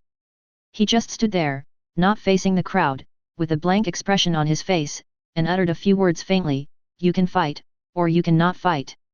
I don't know why, but with just this one sentence, Horitake's will to fight was completely wiped out. Shinazugawa Sanamai's anger was also completely dissipated. Horitake was helpless, and said to Tomioka Jiu over there, Tomioka-senpai, there's a reason why you're isolated and hated like this. Tomioka Jiu said lightly, I'm not hated. This unconsciousness is also one of the reasons why you are hated and isolated. Over there, Shinazugawa Sanamai also had a complicated and irritated expression, and he yelled at Horitake, Hey! Are you still going to fight or not? Horitake's fighting spirit was destroyed by Tomioka Jiu, and he was a little irritable now. It's up to you. I don't want to fight anyway. For some reason, Shinazugawa Sanamai suddenly felt that he was losing face. When he was about to get even more angry, Kocha Shinobu spoke up and stopped him. Shinazugawa, the Lord is coming soon. Do you want to be disrespectful in front of him? Because Shinazugawa Sanamai likes Kocha Shinobu's sister Kane, he has always been more patient and tolerant towards Shinobu. So the wind pillar rubbed his white hair and returned to the team cursing. Suddenly, Shinazugawa Sanamai thought of something, poked his head out from the team, and pointed at Horitake and Kocha Shinobu. Shinobu, what's your relationship with this guy? Why did you come here with him? And why are you speaking for him? As soon as these words came out, all the 7 pillars except Tokaido Muchiro and Tomioka Jiu looked at Horigaku and Kochu. Shinobu. Chapter 74. Horigaku really didn't expect that it was Shinazugawa Sanamai, the most annoying guy, who gave him a vague assist. Horitake would be letting himself down if he didn't do something with this assist. Then, facing the gazes of Shinazugawa Sanamai and the pillars, Horitake smiled and said something that made people think, my relationship with Sister Shinobu. Anyway, I stayed in the butterfly house last night. This sentence is really explosive. The pillars couldn't help but think of something wrong. Horitake moved into the butterfly house last night? Are they already living together? This is too fast. Why didn't they reveal any news before? Because the news was so explosive, except for Tokaido Muchiro and Tomioka Jiyu who were completely out of shape, the other 5 pillars present all had small eyes and stared at Horigaku and Kocho Shinobu. Kocho Shinobu couldn't really keep the smile on his face, but he tried his best to keep it, with a well symbol above his head, and he explained to the pillars calmly, "Don't get me wrong, this guy came to the Demon Slayer Corps headquarters yesterday. He was miserable and had no place to stay at night. He was about to sleep on the street, so I was kind enough to let him live in the butterfly house." At this point, Kocho Shinobu held his face with one hand, looking kind. "I originally wanted him to sleep in the woodshed, but our Zayakui was soft-hearted and let him live in a better room. It's really distressing. Obviously, such a person should only sleep in the woodshed." Horigaku nodded and agreed with Kocho Shinobu's sarcastic remarks. Yes, thanks to Sister Shinobu's kindness and Xiao Kui's soft-heartedness, I am very grateful." The pillars present were not fools, and after a few words from Horitake and Kocho Shinobu, they had almost figured out the relationship between the two. It seems that Horitake is going after Kocho Shinobu. But Kocho Shinobu hasn't agreed yet. I never expected that there would be such a romance drama among the pillars of the Demon Slayer Corps. The 7 pillars present had different attitudes towards the relationship between Horigaku and Kocho Shinobu. Iguro Obanai has some complaints about this. Although he didn't have any romantic feelings for Kocho Shinobu, he still had a comrade-in-arms relationship with her, so he thought, among the 8 pillars of our Demon Slayer Corps, there is only one female flower like this, and you want to pick this flower as soon as you arrive. Isn't that a bit unkind of you? Rengoku Kyojuro and Uzui Tenjin had no feelings about the matter, at most it was just some gossip. Hime Jimakume felt a little complicated, because it was he who saved Kocho Shinobu and he was also the one who introduced him to the Demon Slayer Corps, so he was hesitating whether he should ask about Kocho Shinobu's future happiness. Shinazugawa Sanamai felt even more strange because he liked Kocho Shinobu's sister Kocho Kane. Unfortunately, Kane died early, so when Shinazugawa Sanamai faced Kocho Shinobu, it was a bit like facing his own sister or sister-in-law. But strictly speaking, he and Kocho Shinobu have no such relationship, so Shinazugawa Sanamai feels that he has no right to ask about Kocho Shinobu's happiness. To Tokaido Muchiro and Tomioka Jiyu. These two are totally out of shape, one is daydreaming and the other is indifferent. Just by looking at the faces of the pillars, Kocho Shinobu could tell what they were thinking, but she did not continue to explain. She knew that such things would only make things worse. After giving Horitake a calm glare, Kocho Shinobu also joined the pillars team.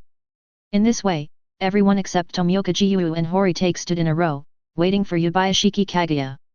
Horitake had no choice, because he was not yet a pillar, so it would be meaningless for him to stand in without permission.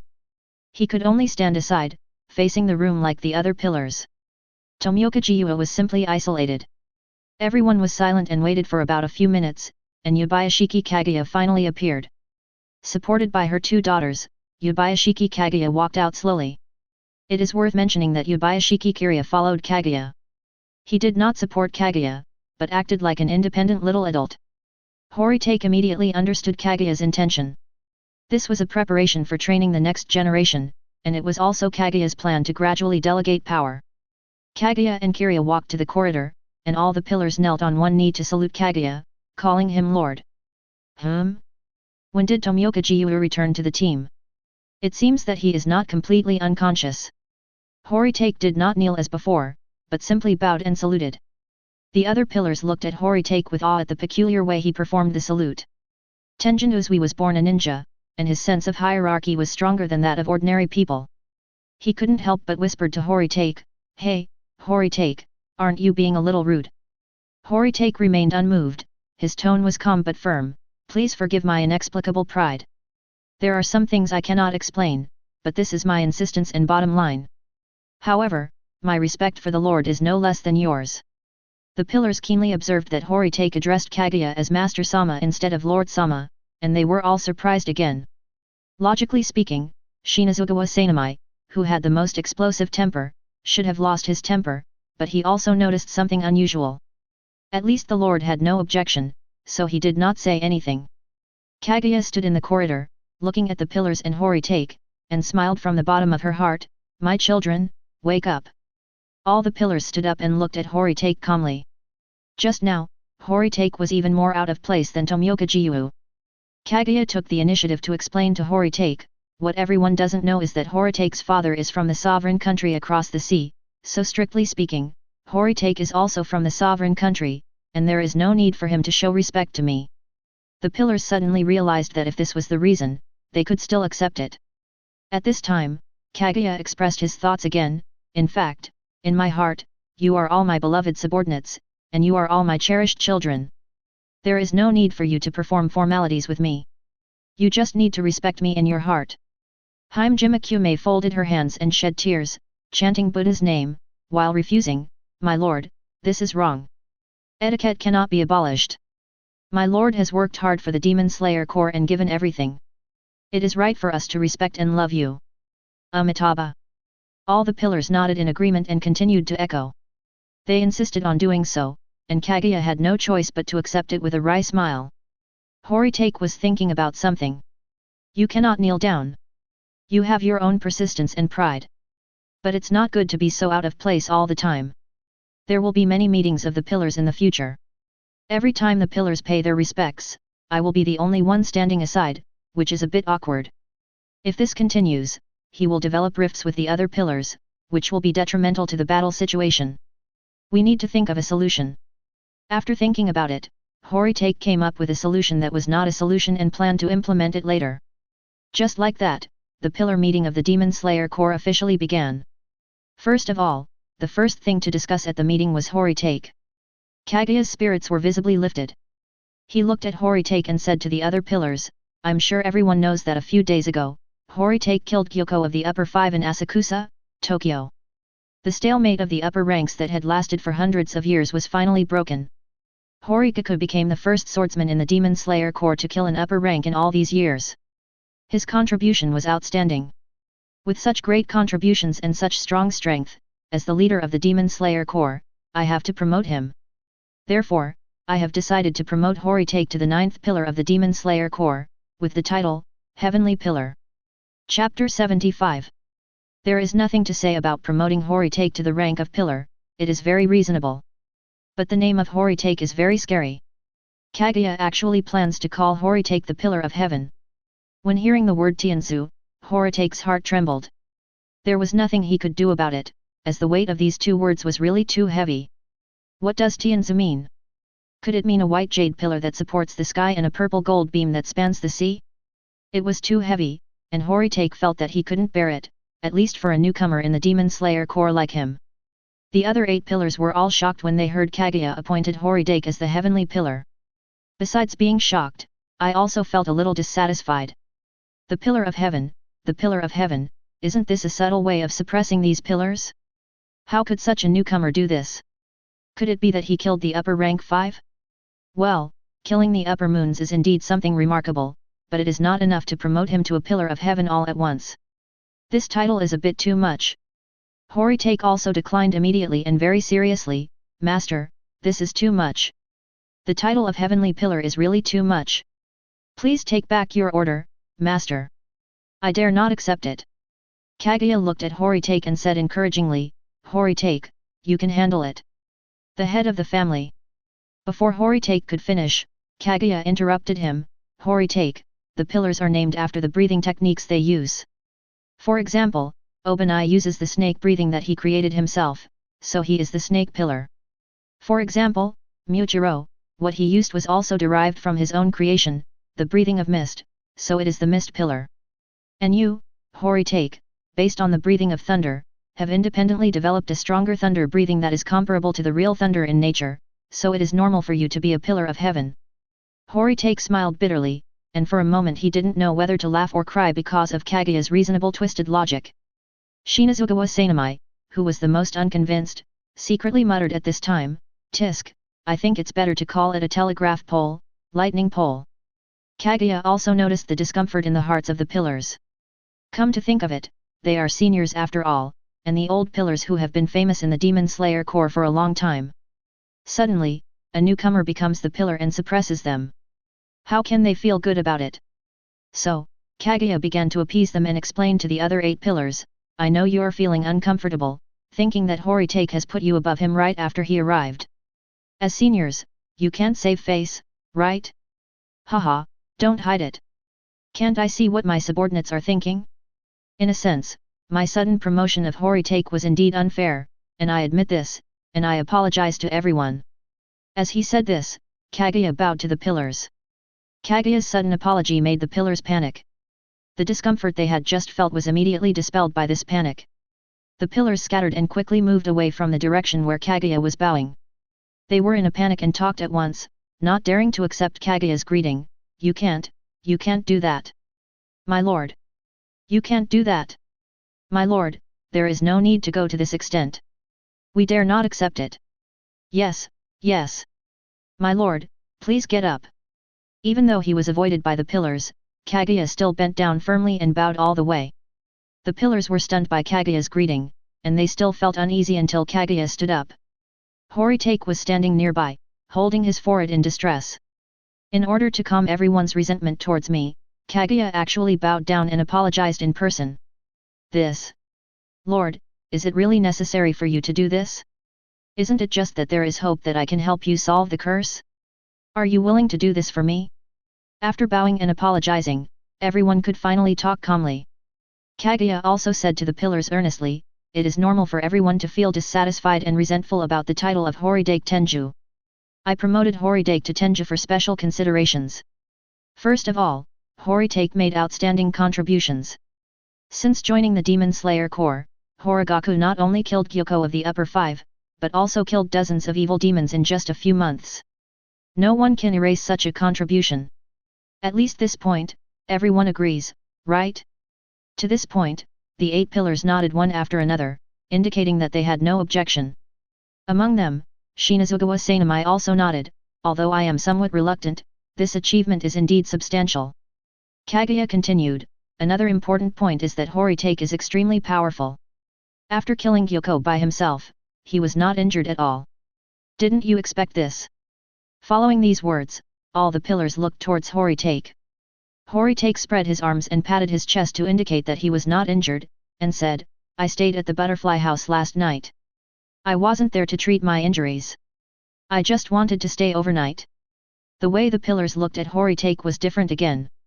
He was able to kill the upper 5 without any injury. This guy is not simple. Pillars like them need to be cautious when encountering relatively weaker lower rank enemies, as they might get hurt. But they didn't expect Horitake to kill an upper rank enemy without any injuries. At the critical moment, Kaguya added, I can tell you responsibly that among the 8 of you, except for Ming who can fight against Horitake, the rest of you are no match for Horitake. All the pillars looked at Hajime Kume again. I saw Ming Yuxing clasping his hands and saying, the last time I met Horitake was when he had just passed the final selection. At that time, Horitake could kill a demon with the strength of a lower rank demon alone, and his strength was not inferior to all of you. And now, I can't sense the strength of Horitake anymore. If I really fight with Horitake, I won't be very confident. All the pillars are very aware of Ming's strength, and he is recognized as the strongest. And now Ming himself admitted that he was unsure. Doesn't that mean Horitake is stronger than Ming? This new guy just became a pillar of the Demon Slayer Corps, and he is the strongest pillar? When the other pillars were shocked by this fact, Kaguya added fuel to the fire, don't forget, Horitake has only been in the Demon Slayer Corps for a few months. All the pillars suddenly understood. Yes, it has only been a few months, and Horitake has grown to the strongest level. If he continues to grow at this speed, hiss. I dare not think about it. Now he dares to kill Gyoko, next time, will he dare to chase Muzan and kill him? Chasing after Muzan and hacking him was an exaggeration, but it also showed the shock in the hearts of the pillars. Following Kaguya's explanation, the other pillars also understood Horitake's contributions and background, and felt that they were not as good as Horitake, so they were no longer so resentful of him becoming a pillar. After explaining the objective facts, Kaguya explained the overall situation to the pillars. Everyone, Horitake's killing of Gyoko broke the hundreds of years of stalemate of the upper ranks, and brought new hope to our Demon Slayer Corps' mission of exterminating demons. I have a feeling that the war and disputes between humans and demons may end in our generation. What does this mean? It means that everyone here has the possibility to participate in the final battle. The appearance of Horitake further solidified my idea. This era needs heroes, role models, and outstanding people to emulate. Everyone has seen Horitake's strength and the speed of his improvement. He is qualified to participate in the final battle and face the strongest enemy. Is he qualified? I'm afraid not at this time. So, do you have the confidence to catch up with Horitake? Can you catch up with Horitake? Can you fight alongside him and face the most terrible and brutal enemy? Kaguya asked back a series of questions, which aroused the excitement of all the pillars. Horitake was a little dumbfounded. Now he finally understood that his role as the Pillar of Heaven was the best way for Kaguya to provoke him. If you enjoyed this video, please give it a like and subscribe to the channel so you are notified of future uploads. You can find the next parts in the playlist visible on the screen or on my channel. Thank you for watching, and I'll see you in the next one.